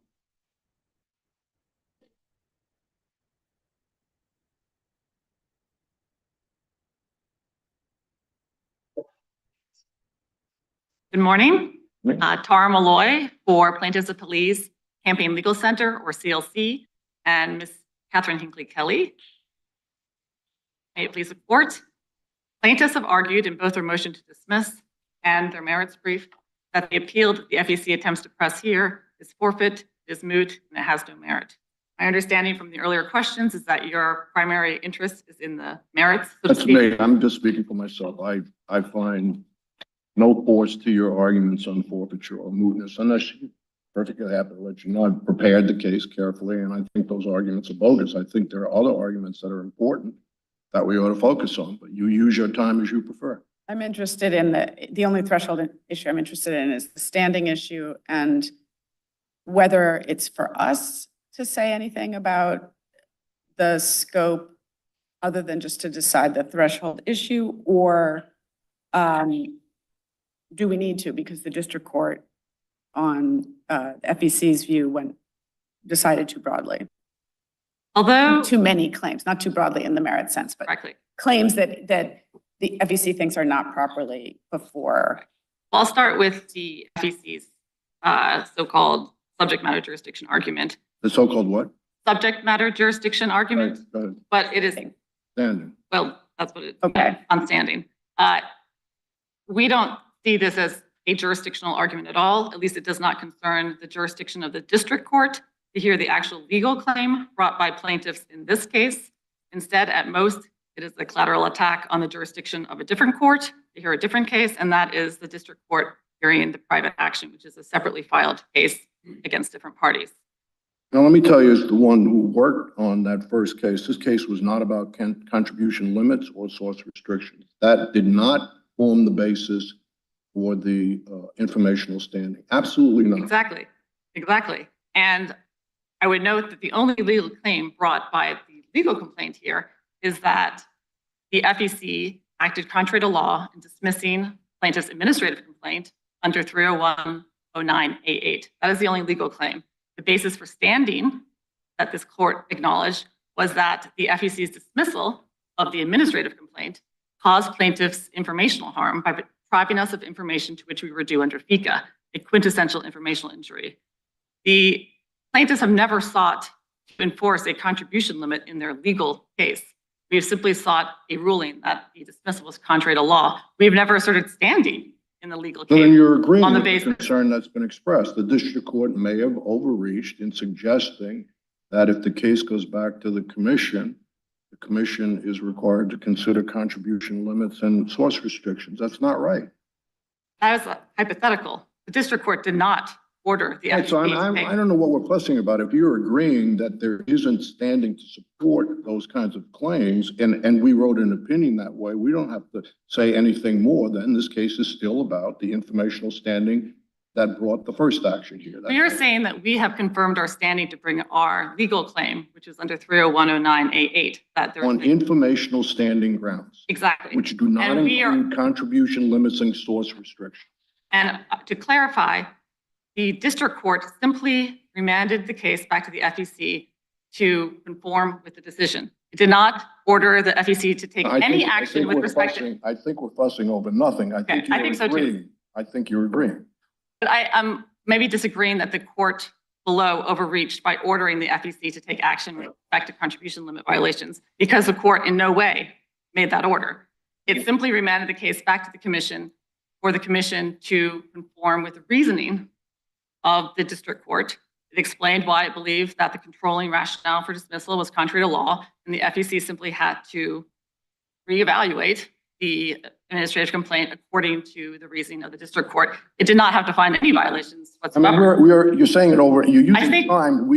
I would love to hear what you have to say on the merits and what the district court was I think going too far. We may be in heated agreement that basis for standing of the legal case was not in any way tied to the contribution limit violations in the administrative complaint. All right, so Yes, the merits. To step back, the FEC has been conducting its defense of the controlling commissioner's legal rationale for dismissing the administrative complaint on the basis of the regulatory internet exemption. The gravamen of the district court's decision was that the statute does not have any internet exemption. This is purely a regulatory invention. Statute provides that any expenditure made in cooperation, consultation, or concert with a candidate shall be deemed a contribution subject to all the applicable disclosure requirements, as well as contribution restrictions. The first point of review of a commission dismissal in the 30109A8 action is under Orlowski to determine whether the dismissal rested upon an impermissible interpretation of FECA or otherwise unduly compromise its purposes. Our position is that the capacious application of the internet exemption to exempt all categories of correct the record spending was contrary to the statute's clear text and fundamentally undermined its purposes. The question that you raise about whether or not these expenditures or those expenditures were inputs is purely part of the regulatory system, not part of the statutory system for regulating coordinated expenditures. So it would be our position that if the FEC were to put any substantial amount of coordinated spending in the category of inputs, that would be contrary to the statute. Any amount of what? Substantial amount. Any substantial amount? Any of what? substantial amount of correct the records coordinated spending in this. It's our amplification is a little muffled. So when you speak quickly, even though we're this close, we actually miss your word. Okay. Yeah. A substantial amount of Correct the records coordinated spending records coordinated. into the bucket of inputs, that would be contrary to the statute, which has no internet exemption and has no exemption for inputs for internet communications. That this was never something contemplated by the statute and clearly would undermine its purposes by here, for So instance. you're saying there's another issue that there cannot be an internet communication exemption at all? So No. you don't even have to think about inputs? No.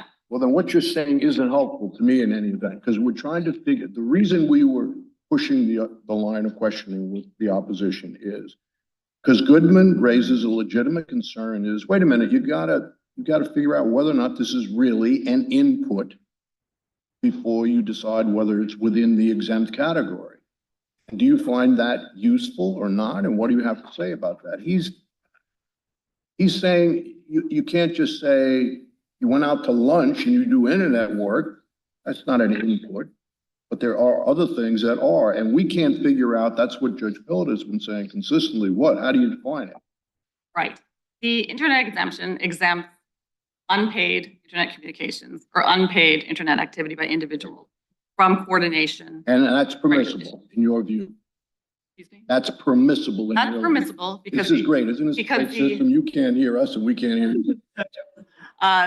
the internet exemption is permissible under the statute because its aim was to exempt unpaid activities or perhaps very de minimis costs involved with internet And I think activities. And thus they wouldn't really constitute expenditures under the statute. and the at all. commission would say, well, it may not be statutory, but there's a First Amendment concern about people just speaking. And if they're not buying advertising or using other paid media, query whether the statute can require disclosures. That was not an argument really pressed by the controlling commissioners in this case. That seems to be an argument made by Commissioner Goodman in his amicus brief. But the statute doesn't provide for any exemptions of, I'd call it a significant expenditure from regulation as a coordinated expenditure, if indeed it was made in cooperation, concert, or consultation with the candidate. Now, to your point, Judge Edwards, about inputs, the rules simply exempt internet communications, unpaid internet communications. They do not discuss inputs at all. All the rules, the regulations, are silent as to inputs. Now, it is true that in various other agency guidance, there has been some consideration about whether costs associated Right. with the dissemination of a communication should be assumed in the exemption. Yeah, because the notion of input in the prior cases is it's legitimately a part of an expenditure that is exempt. It's just part of it. That was the notion. And that, you're not saying that's not a viable notion, or is, or what? You agree it's a viable notion? I would only state that in FEC past guidance and precedents, sometimes on matters that didn't involve coordination, they considered whether an input, which was really not called an input, it was simply a direct production cost of a communication, should be deemed part of the cost of communication. So insofar as you need a line, I think the only types of inputs, so to speak, that the commission has ever considered part of a communication are those payments that, or those costs that pay for the costs of the direct, right? Let me get this right. See, exactly. I want to get the line right. Those expenditures that directly and exclusively pay for the dissemination or production of our internet communication. Dissemination and production? Correct. You see, but production is, that's the fighting area. What does Well, that include? I'm not expressing a view. I'm just saying that's what we're struggling. It's actually not that. How do we have the internet exemption not essentially swallow the purpose behind FECA? All right. Correct. And as I started explaining in the beginning, insofar as the internet exemption is applied broadly, as the commission did here, it is the exception that swallows the rule, and it does run contrary to FECA's text and purposes. I am saying that only in past FEC precedent has there been some coverage of direct production costs in the idea of what a communications expenditure is. And there's a very easy line that if a payment is directly and exclusively for the dissemination and production of internet communication, then perhaps it can be assumed under that. None or very few of the costs or expenditures made by Correct the Record had any direct connection to an internet communication, and certainly weren't exclusively paying for an internet communication. I'll just note that When you say directly, how do we can you give examples, sort of concrete examples? Is paying a staffer to be a full-time blogger, if I don't pay the person, they're not going to be sitting in the chair doing the blogging. Is that a direct expenditure if that's their only job? if their only job is to engage in internet communications, I would say that this CLC has conceded for the point of this case that if a expenditure was directly and exclusively connected to internet communications, that it could be exempted under the rule. I think there's a question about whether that comports with the statute. Is there, and so the main part of the commission's reasoning, the blocking commissioner's reasoning that you take issue with is the refusal to parse, to apportion costs. Let's say it's somebody's 50% time on free internet communication or 10% on, that's where, I think is that where the exception there's is a more swallowed? basic problem, which is that most, as the FEC's Office of General Counsel found, most of Correct the Record spending was not actually communication specific at all. Instead, most of the $9 million in expenditures, and I'm going to quote, went to payroll, salary, travel, lodging, meals, rent, fundraising, computers, equipment, event tickets, hardware, insurance, office supplies, parking, and shipping. You're reading from the Office of General Counsel's report.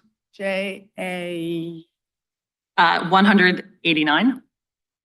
That these were the expenditures that Correct the Record made, and that the controlling commissioners deemed all these categories of spending to be in some way indirectly or even just theoretically connected to internet communication, and therefore exempted all of these expenditures, even insofar as they were coordinated with the campaign for other purposes.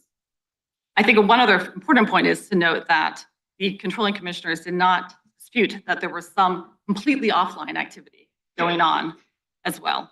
That in addition to these internet communications and the question about what was or what was not input, Correct the Record engaged in huge amounts of spending for rapid response efforts, media outreach, training of surrogates to appear on TV, tracking of other candidates, opposition research that was then used in materials for the media in traditional forum, not in the internet, and that all of these activities were also coordinated and represented coordinated. But they analyze those differently. Correct. They did not attempt to throw all those expenditures in the bucket of inputs. Instead, and this was the second finding by the district court, the commissioners just arbitrarily and capriciously disregarded the factual record that showed that offline spending was also coordinated with the campaign. And that ruling was arbitrary and capricious. It did not really rely upon an interpretation of the statute. It simply was the controlling commissioner's faulty, in our eyes, analysis of the factual record about whether there was reason to believe that those activities had been coordinated. But to your point about what is a permissible exemption of what I'd call direct production costs, the problem was that Correct the Record appeared to be coordinating all of its activities. The general counsel found systemically its activities. It may be the only denial we'd ever seen was that perhaps there was some measure of non-coordination with respect to the surrogate training. But Correct the Record never denied in its actual administrative proceedings response that it had coordinated all of these expenditures. Because their view was that if you funnel everything through unpaid internet, that was only one of its theories. That was part of the problem with the controlling. That's only one of the what? That was only one of its Okay. legal theories for why it hadn't engaged in coordinated spending. The controlling commissioner, one of the other reasons that the respondents gave for why their coordinated spending was not a coordinated expenditure was that they believed that all of their media outreach and all of their press relations should have fallen into the media exemption. So it was another legal excuse. It was not a dispute of the facts. That was so obviously wrong. The media exemption applies only to the media, that the controlling commissioners basically just ignored that entire legal defense and ignored the fact that Correct the Record had essentially tacitly or really openly admitted that it had coordinated that press outreach activity, those rapid response efforts, et cetera. You've already won the case on disaggregation. There has to be a disaggregation. One of the questions that's usefully raised by Goodman is be careful what you do about the internet exemption and carefully address the question about what is a legitimate input. I mean, that's the thing we're struggling with here. Correct. And the district court found that the controlling commissioner's exemption of every single category of Correct the Record spending as an input was contrary to law. It did not direct the agency to come up with any particular new rule. It just said that this ruling was contrary to law. nor did it really hypothesize about a standard. It just said, Well, it actually even said the expert agency is, directed to come up with its own standard, but it must be reasonable, must comport with the statute, and it must properly analyze the evidence. So it wasn't so much that the district court dictated any result. It just said that your current analysis is contrary to law, remanded it back to the agency. So I don't think that it's really conceivable that the district court overreached, because it didn't actually tell the commission how exactly it was supposed to analyze inputs for the internet exemption altogether. It just said, In my read, you can read the district court's opinion to be questioning the internet exemption. I don't think that's why I was curious to hear what you had. And I think the district court, if that's what it did, it was a mistake. Proper inputs and what is an input is the question we've been struggling with for Lord knows how long this morning, but that's different from whether the internet exemption is permissible. correct. And just to clarify, the plaintiffs did not challenge the internet exemption. No, you haven't, but we still have the district court's opinion in front of us. so to the extent the district court said to comply with the statutory language, the internet exemption must be meaningfully bounded. Otherwise, committees could avoid reporting almost any coordinated expenditure merely. So that's what you are defending, is that it needs to be meaningfully bounded. Otherwise, it can't be squared with the statutory text, not to mention the purpose, and send it back. Or would you advise that we give more concrete guidance? Well, I think that the nature of this court's review is simply whether or not the district court was correct in finding the controlling commissioner's rationale for dismissal contrary to law or not. As I said, the district court left it to the commission to finally sketch out a better line between what would be an exempt input and a not exempt input. And I'll quote the opinion because it says, the court leaves it to the expert commission on remand to sketch the bounds of the internet exemption and more fully analyze the facts before it. That exception must have real bounds, however, and the clear evidence of coordination discussed above shall inform the commission's analysis. So it just directed the court to Directed the commission. just directed the commission, absolutely. Directed the commission to come up with a standard that comported with the statute, Right. statute's purposes, and its own regulatory guidance. Another important point is that the district court found that the controlling commissioners did not comport with its own, with the FEC's own rules, rulemaking, and past decisions. That it attempted to defend, its capacious expansion of the internet exemption based upon FEC past precedent. But the district court also looked at that and found that it provided no support for the idea that the internet exemption should assume basically every category of a super PAC's spending on theory that they were theoretically inputs to that internet communication.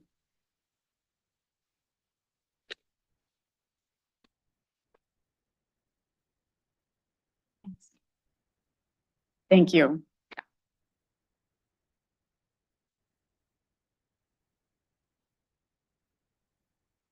So Mr. Miller, you sought to retain rebuttal time. We ate it all up with our questions, but we'll hear from you for 2 minutes on rebuttal. Thank you, Your Honor. And very quick points, I think, and then any questions.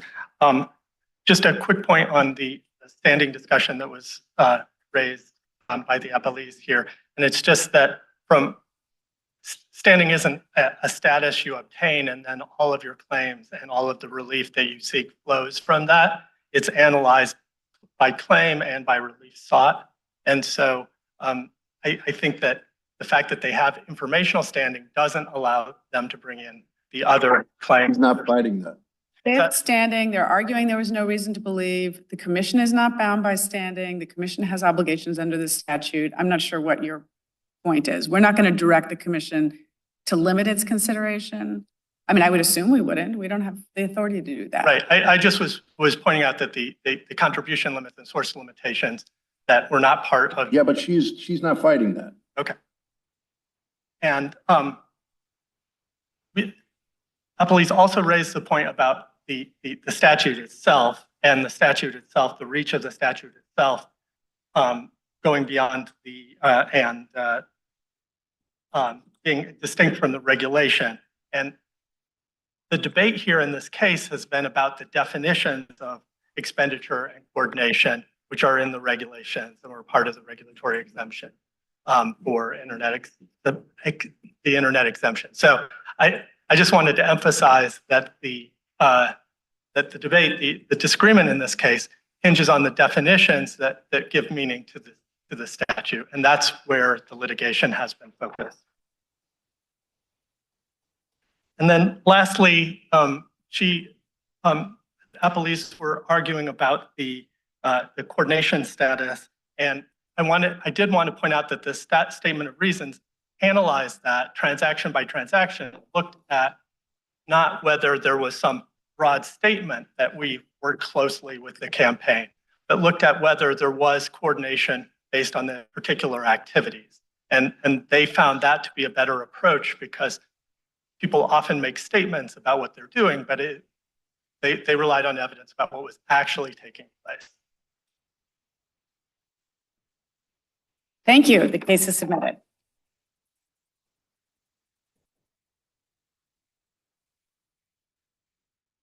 A short break while the counsel for the next case are getting organized.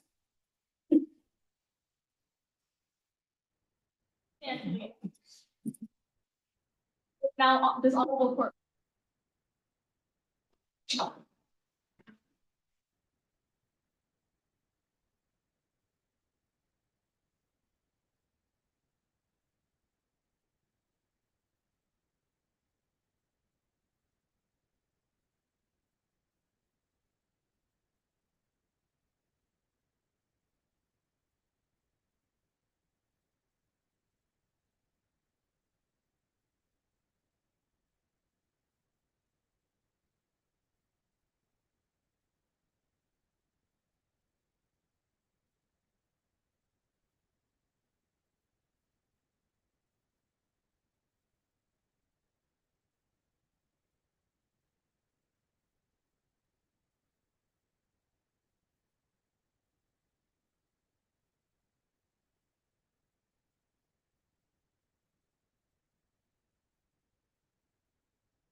Stand, please.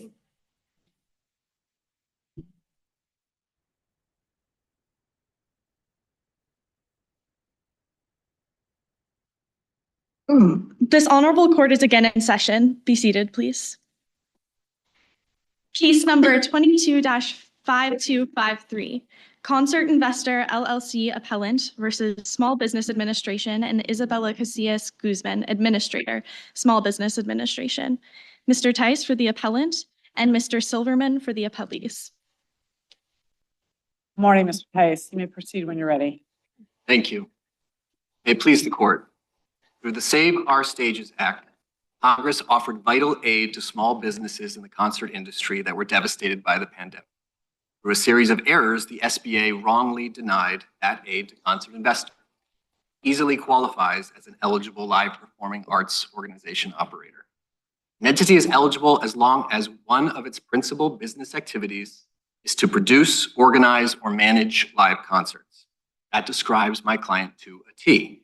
Shown by extensive record evidence reflecting accepted industry usage, Concert Investor is a full-service production agency, significant organizational and managerial tour oversight. Among other things, it advances extensive financing for tours, organizes and manages the tour budgets, it hires, pays, and insures the tour staff, contracts with the artists themselves, promoters, it hires, it pays the bills for the dozens of tour service providers.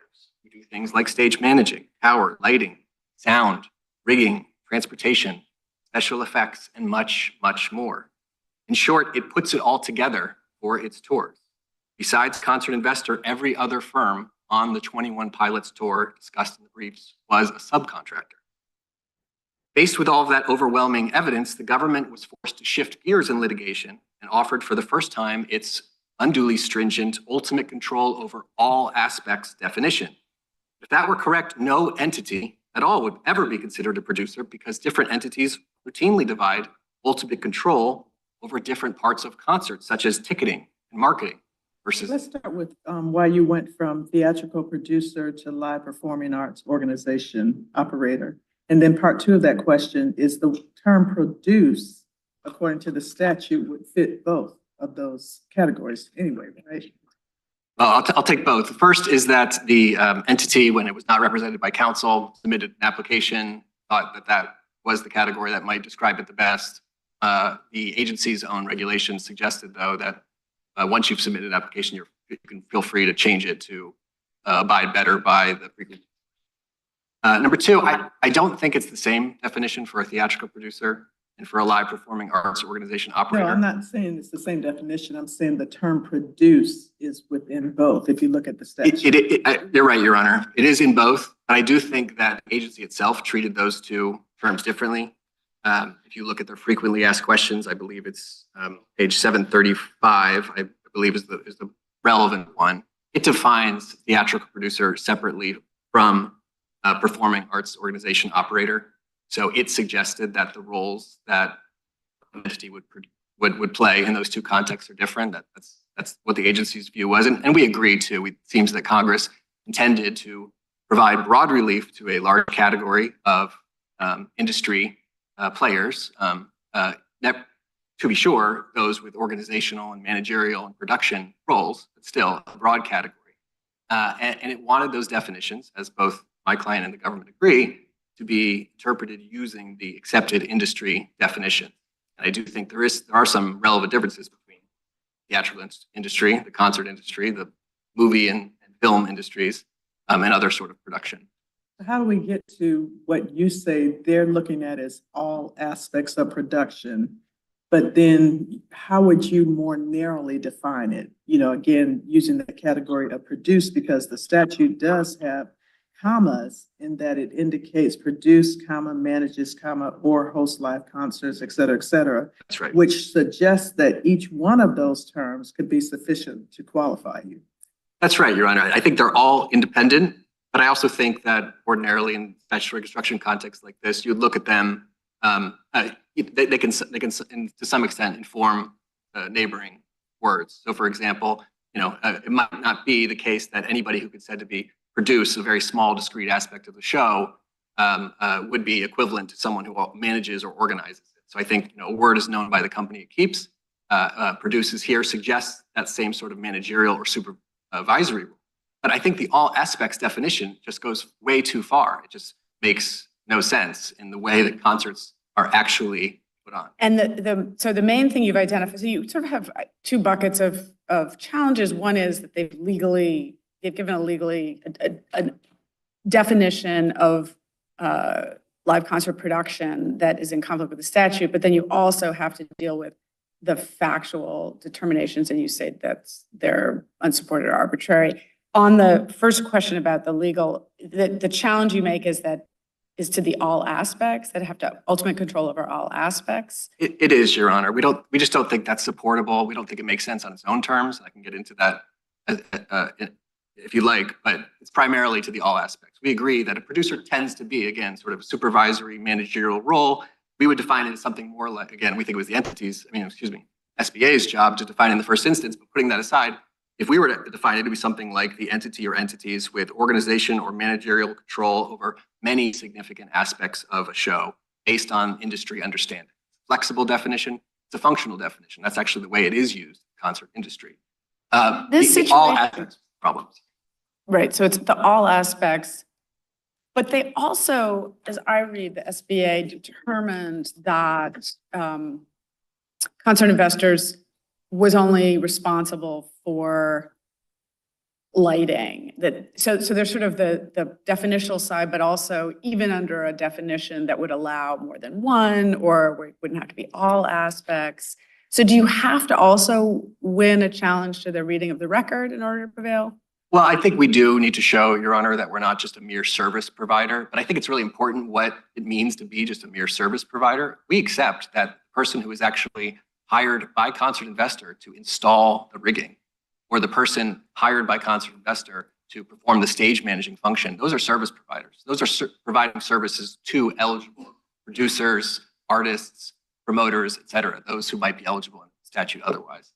What we do contest with, and what we think the record is overwhelmingly clear on, is that that is not what Concert Investor does. It plays that organizational supervisory role over the concert tours themselves. It is the one that's organizing the tour budget.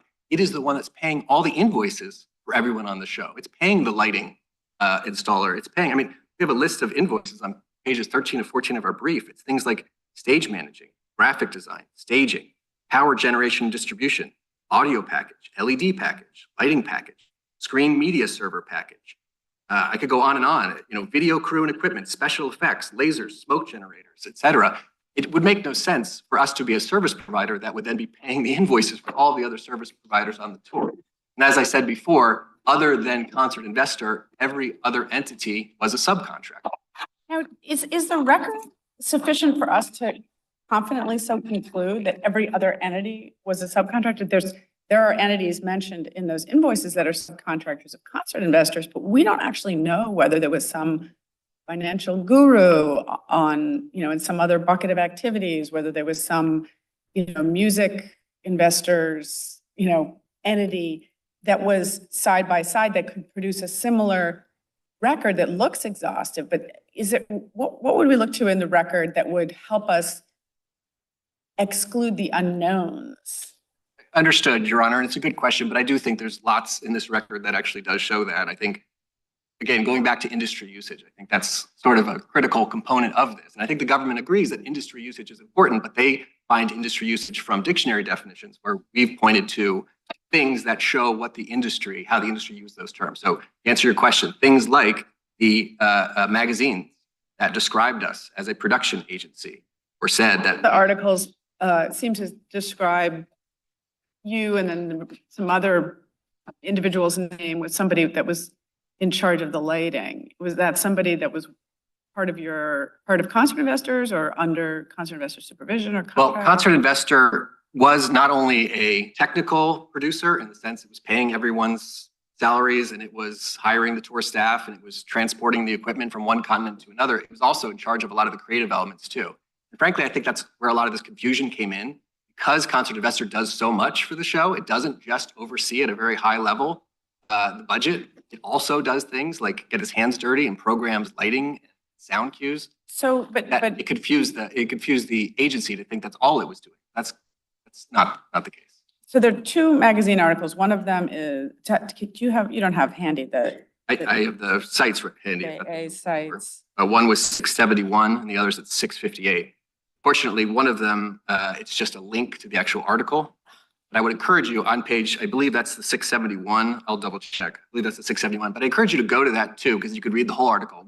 There's an excerpt of the best paragraph, I think, that says putting it all together and really shows what our client does. But if you go to the actual article itself, there's a link to it in footnote 5, I believe, of our opening brief. If you turn to page 41, there's actually an advertisement for a Concert Investor that says full service production agency. And it shows all the things Concert Investor does. But the article that is reproduced, that's the one that treats it as sort of here are the sound people and they're the lighting people. And I just was interested in how, and I think that's the way the SBA understood it. And I'm wondering if, what your pushback is on that. That's the article. It appears two different places in the JA. Yeah.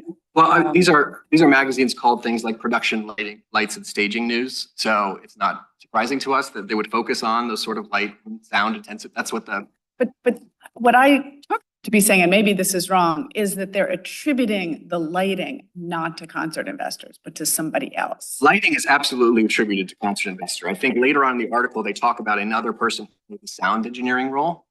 I'm sorry, I missed that person was not associated with Concert Investor, or not, excuse me, that person is not a member of Concert Investor. That person was paid by Concert Investor. That person was like a subcontractor. That's right. If you look at, I think it's outside of the record, unfortunately. It gets a little bit complicated. I think for the first half of the tour, the artist used its existing sound engineer. Halfway through, that person left, and then Concert Investor hired the sound engineer. But again, it goes to show that sound engineer is the service. That's the contractor providing services to the eligible entities like the producer. Earlier, SBA is relying on the dictionary definition here providing industry usage.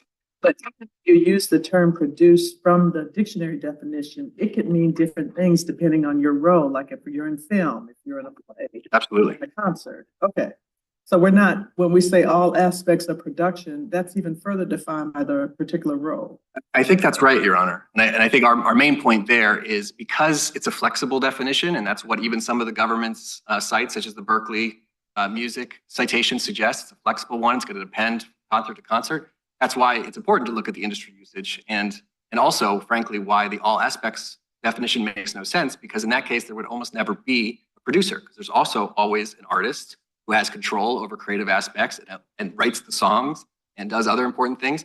There's the venue that actually hosts the concerts that do things like concessions. And then there's the promoter that markets the concert. And help me with And the difference, if at all, here, because this is kind of, as you indicated, a definition that comes later on, and it's generally when we're looking to deference, Chevron, Skidmore, et cetera, there's a little more formality to the process in terms of how any definition or articulation of or interpretation is developed over time.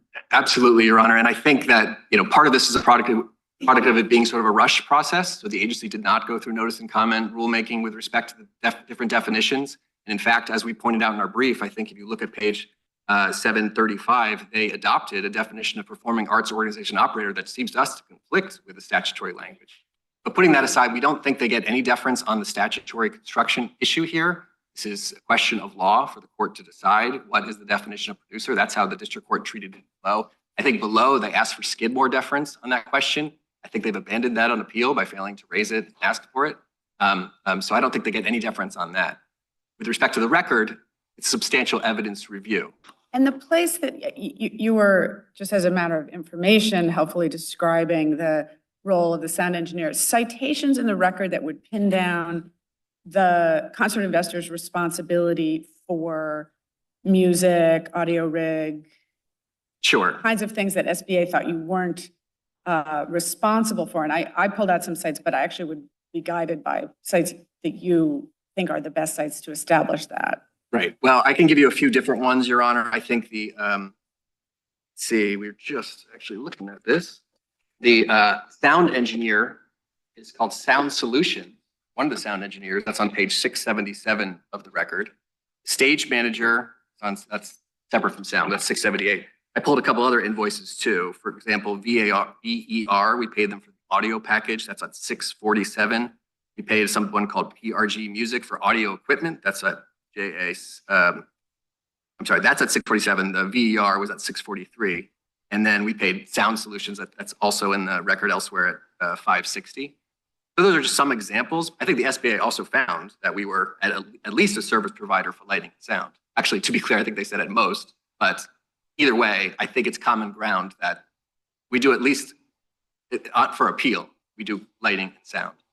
But I want to go back, Judge Pillard, to your question about what else in the record, because we've talked about the magazine articles. I do think they're quite compelling. And again, I'd urge you to look at that hyperlink and go to page 41, because it says right there in black and white, or actually in full color, that we are we advertise ourselves as a full service production company. And that's way before this grant eligibility requirement. But I would also suggest there's a bunch of other stuff too that just was not considered by SBA. And I think that's really critical.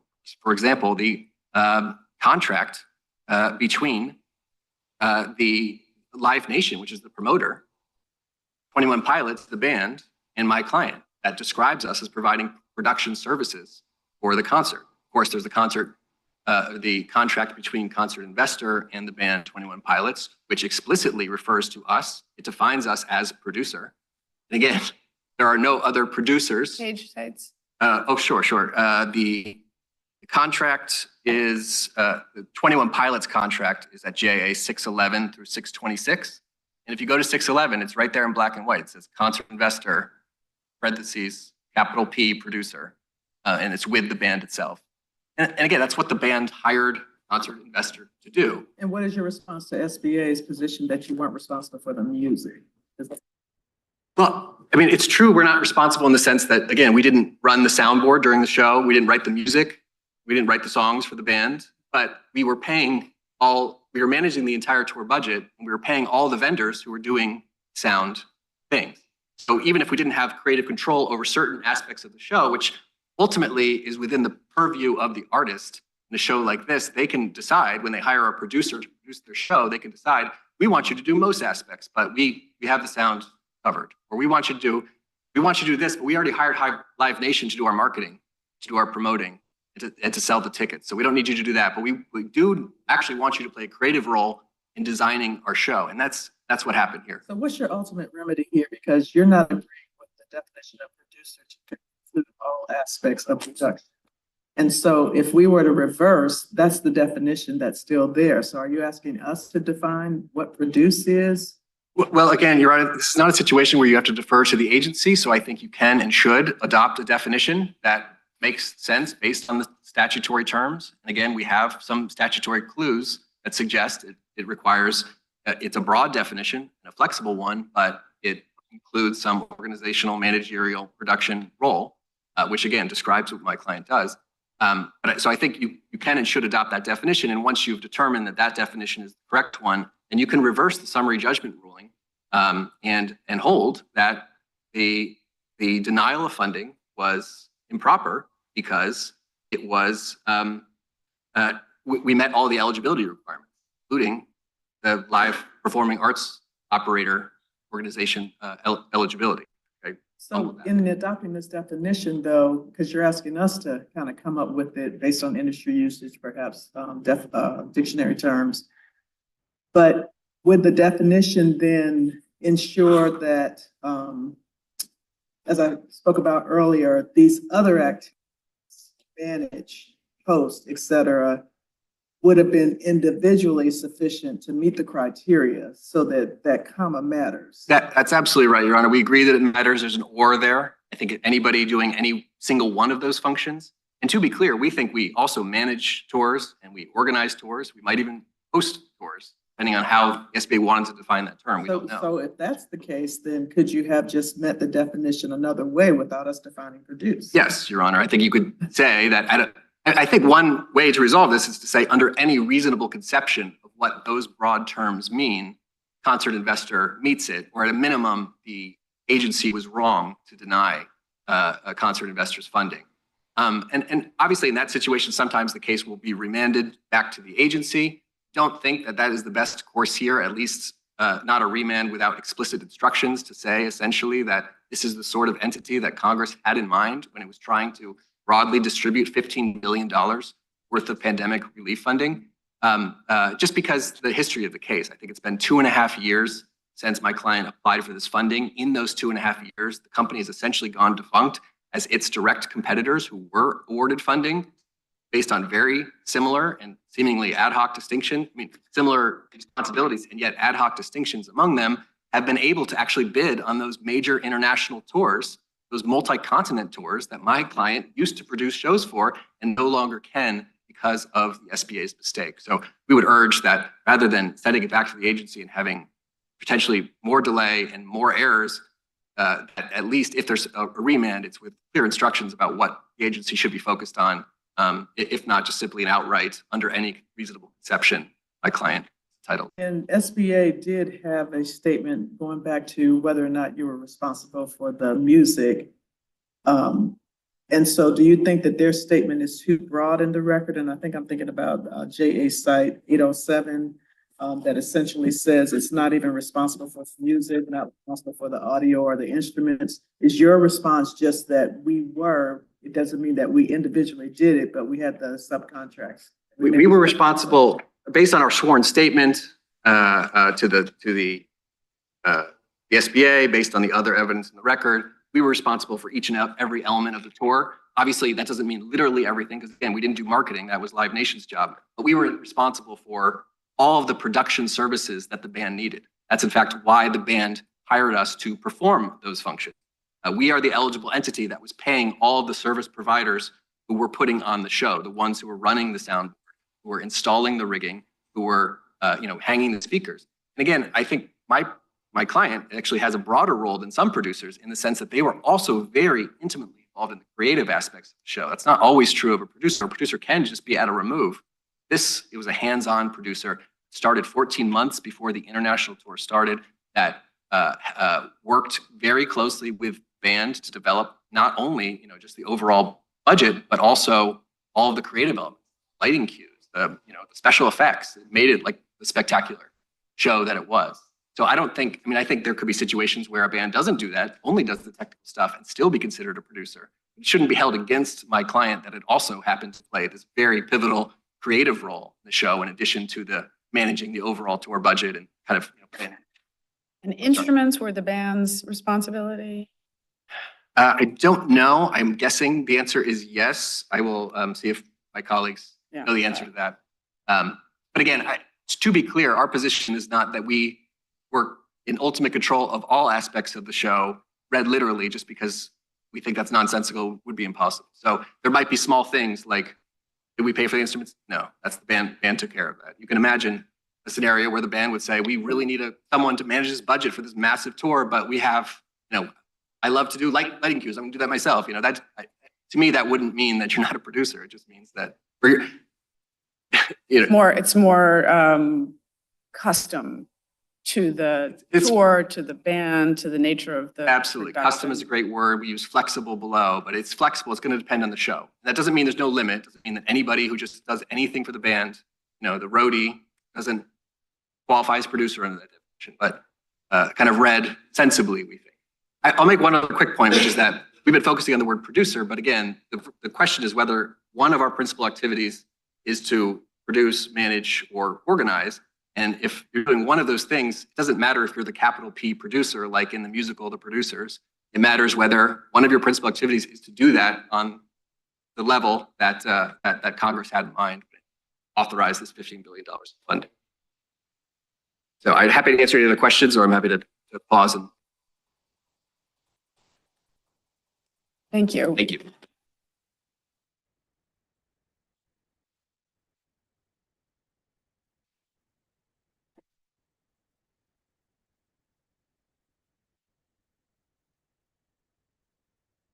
Mr. Silverman, proceed when you're ready.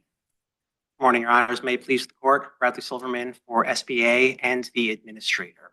SBA reasonably determines that concert investor does not produce concerts due to the limited nature of the services that it provides. Now, as a threshold matter, concert investor has forfeited the argument that the government's definition is wrong by failing to raise it below. At most, during the summary judgment When you motion. say failing to raise it, are you talking about articulating a specific argument about it, or is the record sufficient in itself? Because there was certainly a discussion about what it does and the term produce. The two things. Okay. Concert investor never disputed that the government's definition of produces concerts was wrong. It raised other arguments. It argued that it satisfied that definition, but it never argued that that definition was wrong. What government definition?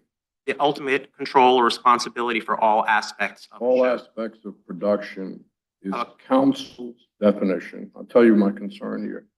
That is council's definition. That is not the agency's definition. I do not understand, as I prepared this case, and if you can help me, I'll be grateful. I do not understand what legal standard you think the agency was applying. And don't just say production, because that doesn't tell me anything. Council tried to cover the agency below by saying all aspects of production. That is not the agency's definition. The agency did not send them a letter that endorsed that position. They've never endorsed that position. And as I went through this and looked at the other cases and looked at this case, I have no idea what the legal standard is that is being applied. And normally I go back to my long roots here, administrative cases, you're applying, we'll look to see what the legal standard was and then whether it was faithfully applied. There is no legal standard that's been stated here. None. 3 points in response to that, Your Honor. First of all, this is the definition that SBA applied. Now, what SBA did not do was fully flesh it out, but to spell it And you out. agree they never said, and certainly not in the letter to these people, all aspects of production is what we're applying. That's Correct. not the agency's view, okay? Correct, Your Honor. Okay, go ahead. What's your second point? Well, on that point, they didn't need to say that. It was enough that they imply the standard and that it is discernible that that is the standard they applied. What they said was that concert investor does not produce concerts. And the reason they gave for that was the limited nature of its role. Of its Let me tell you, as a judge looking at this, what I saw was you on their behalf were telling me some things that they don't do or do, but you're not telling me what it is they should have done. You're telling me what they don't do. And whether it's right or wrong, they contest it. I continue reading the sentences and the paragraphs to try and figure out, okay, maybe they do that, But is that inconsistent with a legal standard that's been stated somewhere? There is no legal standard. There is no legal standard that amplifies the statutory provision. And it shouldn't be our job on review to now figure out what production or whatever word you think is between the two of you think is appropriate, we're supposed to give meaning to it. And we can see by the presentation of this case, there are all kinds of ways to think about that. And there's an expert agency that should have done it.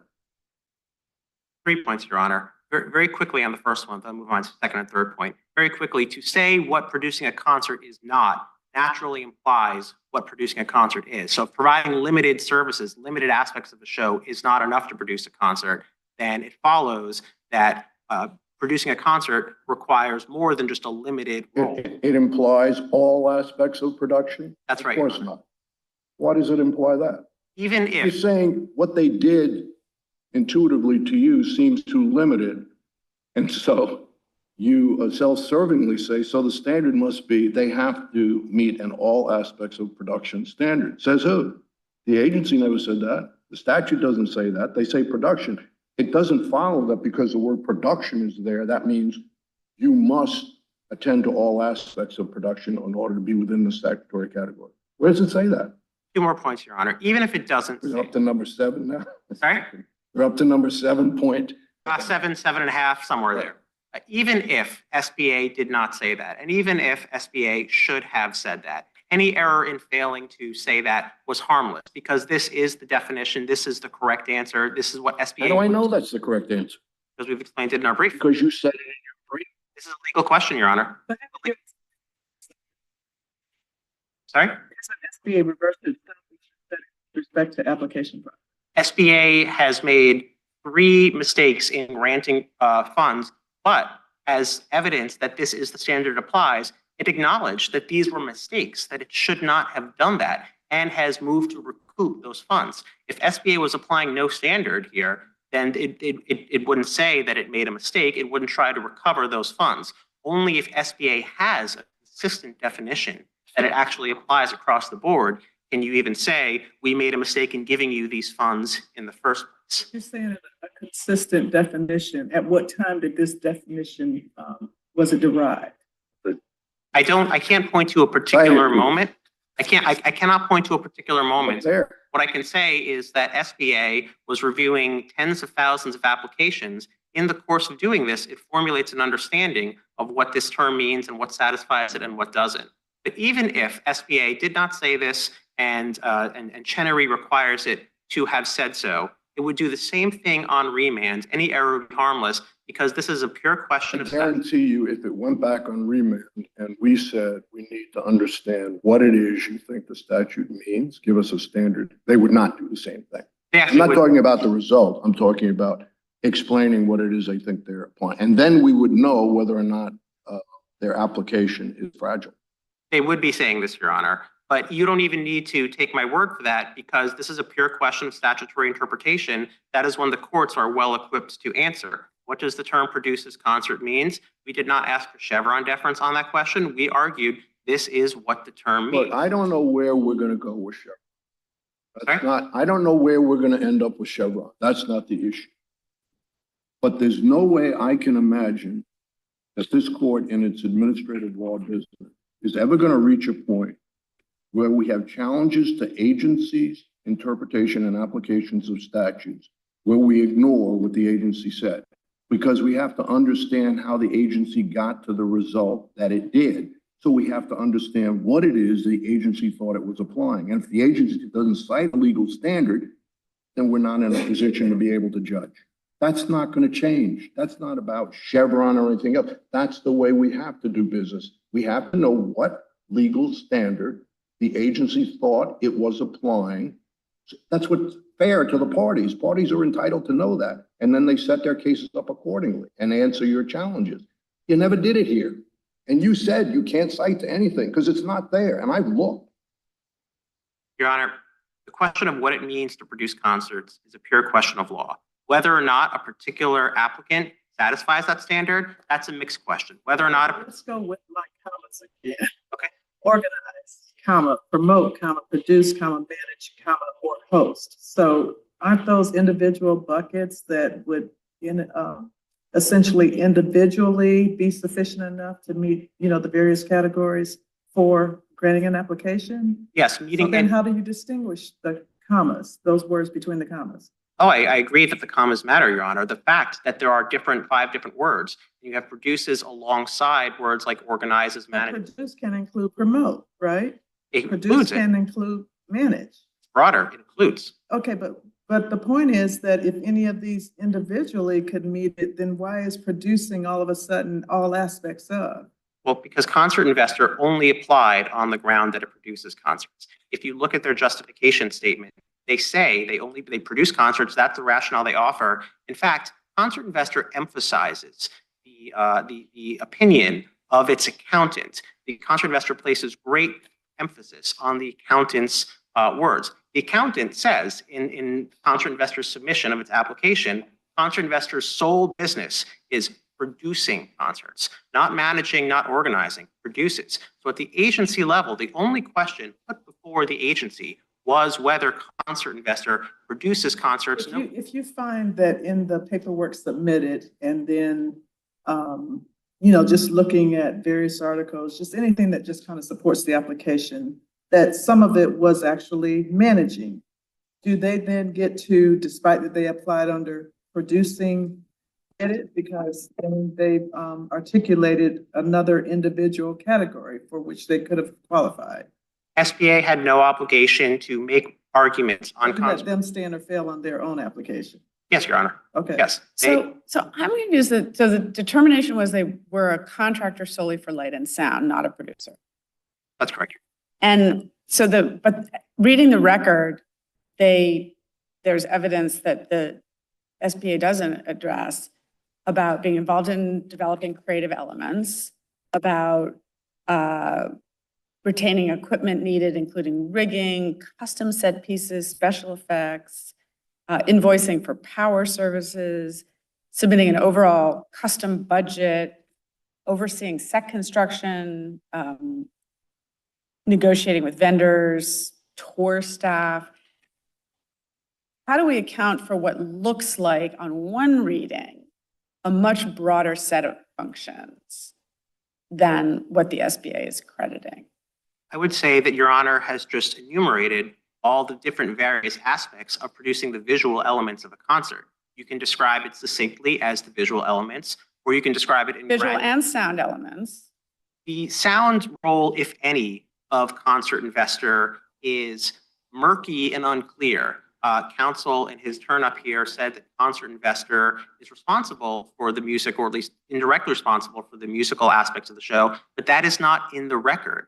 There's the Lighting and Sound America article describes what Concert Investor does. It describes them producing visual effects of a show, and then it describes a completely different person, sound engineer, who actually is responsible for bringing the music, which is the most important part of a show, to the audience's ears. And there's no apparent connection between that person and Concert Investor. Now Concert Investor argues that, well, actually we pay that person responsible, but that's not in the record. At best, you have these cryptic and frankly impenetrable invoices. Wait, but I'm probably looking at the wrong document here, but JA 108, the letter from the SBA said that Concert Investor at best serves the needs of touring concert artists for lighting and sound, designing plots, obtaining subcontractors to install and operate the necessary equipment during a concert. And that's no longer the view of the record that you're operating on, because that's before the appeal. I think the way to understand the term lighting and sound in the denial letter is if you look at the FAQs, SBA treats lighting and sound service providers as sort of a bucket category, a general category. So in using the same general term, that is meant just to refer to the general category used in the FAQs, not to say specifically you do lighting and sound. And the designing plots, obtaining subcontractors and necessary equipment, you see that all as in service of the lighting role. Yes, that is correct, Your Honor. These are all different components of lighting, visual effects, to put it more charitably, because they do more than just strobe lights. There's a lot of visuals. It's an impressive set, and no one disputes that. But it's only the visual component. Possibly, and I say possibly because the record is just not clear on this point, some sort of ancillary sound-related function, such as perhaps syncing visuals with music or some sort of sound, special like sound effects that go along with it. And I have to speculate about that because there's nothing in the record that says what they do. Certainly nothing that suggests that they are responsible for the sound engineer, the person at the audio board actually is responsible for enabling the audience to hear the music, which is the most important part of a concert. Now, does your definition of produce require that they originate the idea of the concert and actually approach musicians about performing it? No, Your Honor. Because I'm No. just trying to figure out when you say all aspects, what is the entering point into that definition? Ultimately, do they have control, responsibility, whether directly in what they do or in who they supervise and who they can, oversee and countermand for everything that goes into a concert? It's fine for a band or an artist to come to them and say, we want you to produce our concert. That has to start from somewhere. But there can't be broad aspects of the show that they're not responsible for. In addition to the music, which nothing in the record suggests they're responsible for, there's no evidence in the record. And in fact, I believe it's undisputed that they do not schedule tour dates. They do not book venues. They do not, No, they're clear that that's Live Nation. Live Nation is the promoter, and they do the Yes. venues, and they do the time, the dates, Yes. and so and I recognize that in the, I guess it was the district court oral argument, the SBA had said, this was you, said, the producer might have been Live Nation, or the producer might have been the band, or I guess the producer is just someone else that we haven't heard about. That's right. Because it seems to me not persuasive. If we think that it's clearly not Live Nation, it's clearly not the band. And so is the position that there is potentially some other entity. Potentially. I would say it could be the band. One thing that's important to note about the record here is there is no reason to believe that the record submitted to SBA necessarily would reveal who the producer is. I appreciate that. Yes. Yeah.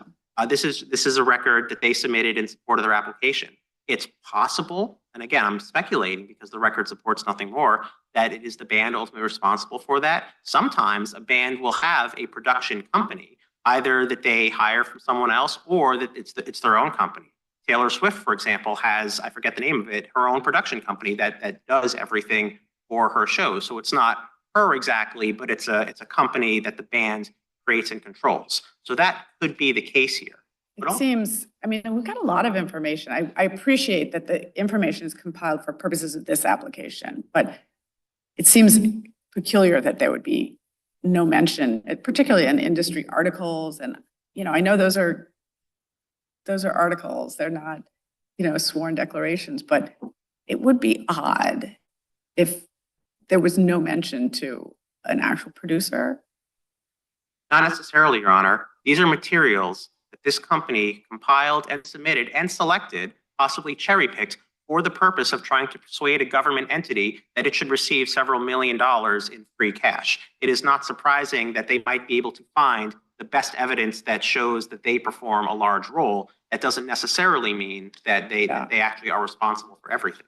And the kinds of things that you would ordinarily see that would give you much more confidence that aren't in this application would be more detailed declarations, would be kinds of things. I don't think the problem is a lack of detail. The problem is the function that they play, the roles that they serve. But I'm wondering if there is a way that, I appreciate that this was a lot of processing of a lot of the people's money during a short amount of time. And so I'm sure that the people at the SBA had, things that gave them more confidence and less. And maybe that's not something that you can speak to, but I'm curious about what makes, and we're only seeing this one. Yes. But what makes this look like unconvincing to the administration? The narrowness of the roles, the functions they play on the tour, not doing the music, not booking the venues, not scheduling tour dates, not having responsibility for security, for any number of different things. If Concert Investor articulated what it does in more detail, I'm not sure that would help. Maybe if it's true, and I say if because the record doesn't support that, if they actually were responsible for the musical aspect of a show, then possibly that could be important. Maybe not, because they still don't seem to actually schedule the venues or book the, schedule the tour dates or book venues. But that is one glaring omission. But from Live Imperial. Nation does that, and I gather Live Nation does that for a lot of acts. Well, what I would say is if there is a whole separate entity that is doing that, that sort of suggests that the other entity, concert investor, is not responsible. So whatever entity is both retaining Live Nation and concert investor, because presumably they're not just coming in here scheduling concerts that, band has not decided to throw yet. Someone is coming and saying, we are retaining you, Live Nation, and we are retaining you, concert investor. To that end, let's assume that concert investor doesn't host, promote, manage, or organize. Then what is your definition of produce? I'm sorry, Your Honor? Let's assume that concert investor Yeah. does not host, manage, promote, or organize. Yes. Then how do we get to the definition of produce? I would say it's the same definition that we described, ultimate control over all aspects. And if they have But when you say all aspects, Yeah. those terms Are seem some to- aspects. There are aspects. okay, let me clarify then. Okay. Concert investor does not need to personally perform any of this, but it has to be, I guess, for lack of a better way of putting it, the final decision. Someone else can do these things. You can delegate tasks, you can oversee tasks, but at the end of the day, someone makes the big calls as to what happens in a concert. Is concert investor making these calls or someone else making? So these calls? producer in that string of definitions, in your view, producer is above manage, organize, host. I would believe so, with the caveat that because concert investor never raised the manage or organization's arguments at the agency level or before the district court, well, they raised it, but then they abandoned it in the reply brief when the government argued they produce concerts and they never said, well, we also manage concerts and organize. So I think the point is not that they manage, it's that there are other important actors. Yes. And you could still be a producer and not be responsible for all aspects, because in fact, this is defined in contradistinction in a list to some other important roles. So the notion that you would be responsible for, for playing the guitar or for booking, for something that is actually host or managed is in the statutory definition itself is rebutted. I don't think that's correct, Your Honor. I think that, But the manager could hire the producer. I'm sorry? A manager could hire the producer.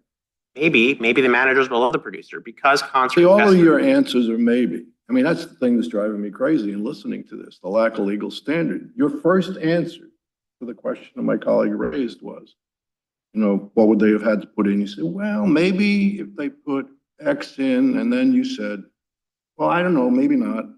But maybe if they put Y in, that's not a standard.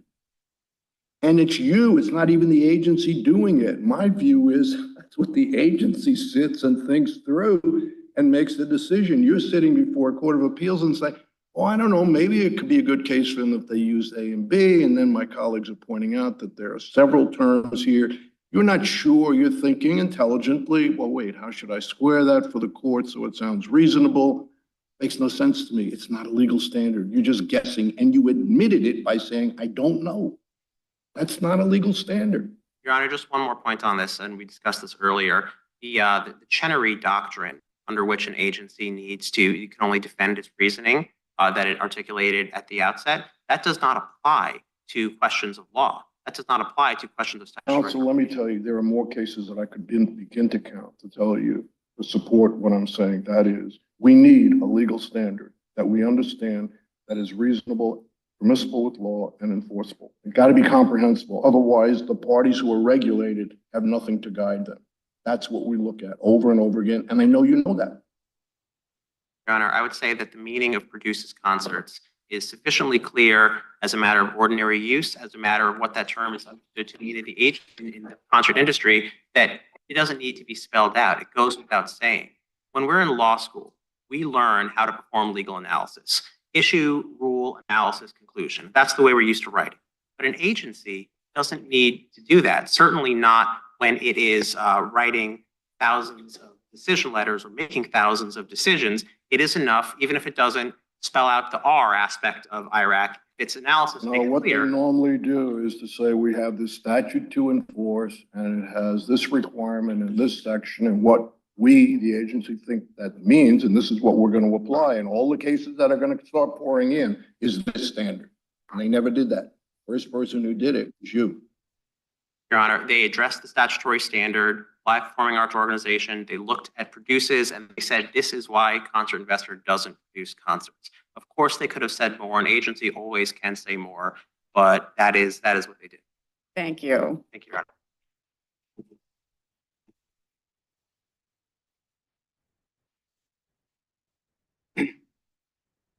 Thank you, Your Honors. A few quick points.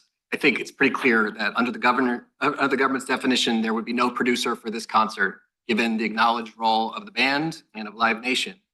But they admitted below that on page JA 805, they admitted below that every concert has at least one producer. But clearly here, all these different entities are each having ultimate control over different aspects of the show. That makes no sense. The band hired concert producer or concert investor to be the producer. And if I think you look at the agency's own definition of what a promoter does, it's things like on JA 735, it's renting the performance site, marketing, collecting gate receipts, and then critically contracting with artists or a production company for the performance. The SBA itself contemplated that there would be multiple entities having ultimate control over a concert. That's point number one. Number two, to your point, Judge Edwards, there is a lot of daylight between saying you're a mere service provider, having ultimate control over all aspects. I think that by itself shows that this is a post hoc definition. There could be someone with 3/4 of control over the concert. That's different from saying you could be not a mere service provider, but have control over most aspects. And that still would not get you to the all aspects definition that they've suggested today. And tellingly, the reason why in district court they adopted that all aspects definition, because they were confronted with the SBA's mistakes in reviewing the record and seeing that in fact, my client does perform that overall supervisory production role, even if not all aspects literally read. Number three, who is a producer? I think there's been a bunch of questions about whether there might be some other secret producer somewhere. I would point to I think there's a lot of evidence of the record, including the magazine articles that we read that, JA 658 says everyone else was a subcontract, for example. But I would also point you to the sworn statements of both my client and of our CPA. And those are at, let's see, the CPA, I believe, is at 335. I just have this written down. Oh, 355. That's the CPA saying, this is our business. This is the CPA who does the day-to-day work and says, this is what they do. They're in the full service production business, okay? And then my client, JA 572 through 575, wrote a detailed statement to the agency explaining exactly what they do. And in that statement, they would have been committing a federal crime by swearing that they did not perform these roles that they said they were performing. So I urge you to look at that too. I think that's relevant. Question about who is the producer. Is that generally going to even be a dispute? Like, in other words, for the host, manage, organizer, promoter, is there kind of an agreement about who is the producer versus the manager versus the organizer versus the promoter? I mean, to be honest, I don't really know if things like manager and organizer are defined roles on a tour. I think what Congress was, producer certainly is. Host, I don't know if it's also a defined role. Promoter also is. So Congress kind of blended some common terms like promoter and producer, essentially, with other just verbs, which leads me to believe it was not seeking someone who is the capital P producer necessarily, but someone who's playing a substantial role in producing the show, including a production company. So that's how I would answer that question. I guess I have one other, unless you have a question, Your Honor, I'll leave with one final point, which is that, at the end of the day, I think at a bare minimum, if there's any questions about what the record shows, it should go back to the agency, just because to the extent we would have been able to put in more evidence had we known what the standard was going to be. Unfortunately, we were unable to do that. And I do have sympathy for the rush process that SBA went through. Obviously, they had tons of applications to go through. It was a crazy time. We all remember it. But the question here today is not whether they did a good enough job, and yeah, they made some mistakes. It's whether or not we satisfy the definition. So if they made a mistake before, it should be fixed now. They made a mistake. The question is what to do about it. We think the answer is clear, where it should hold that under any reasonable conception of what a live performing arts organization operator is, my client satisfies that definition. Thank you very much. Thank you. The case is submitted. This court is adjourned until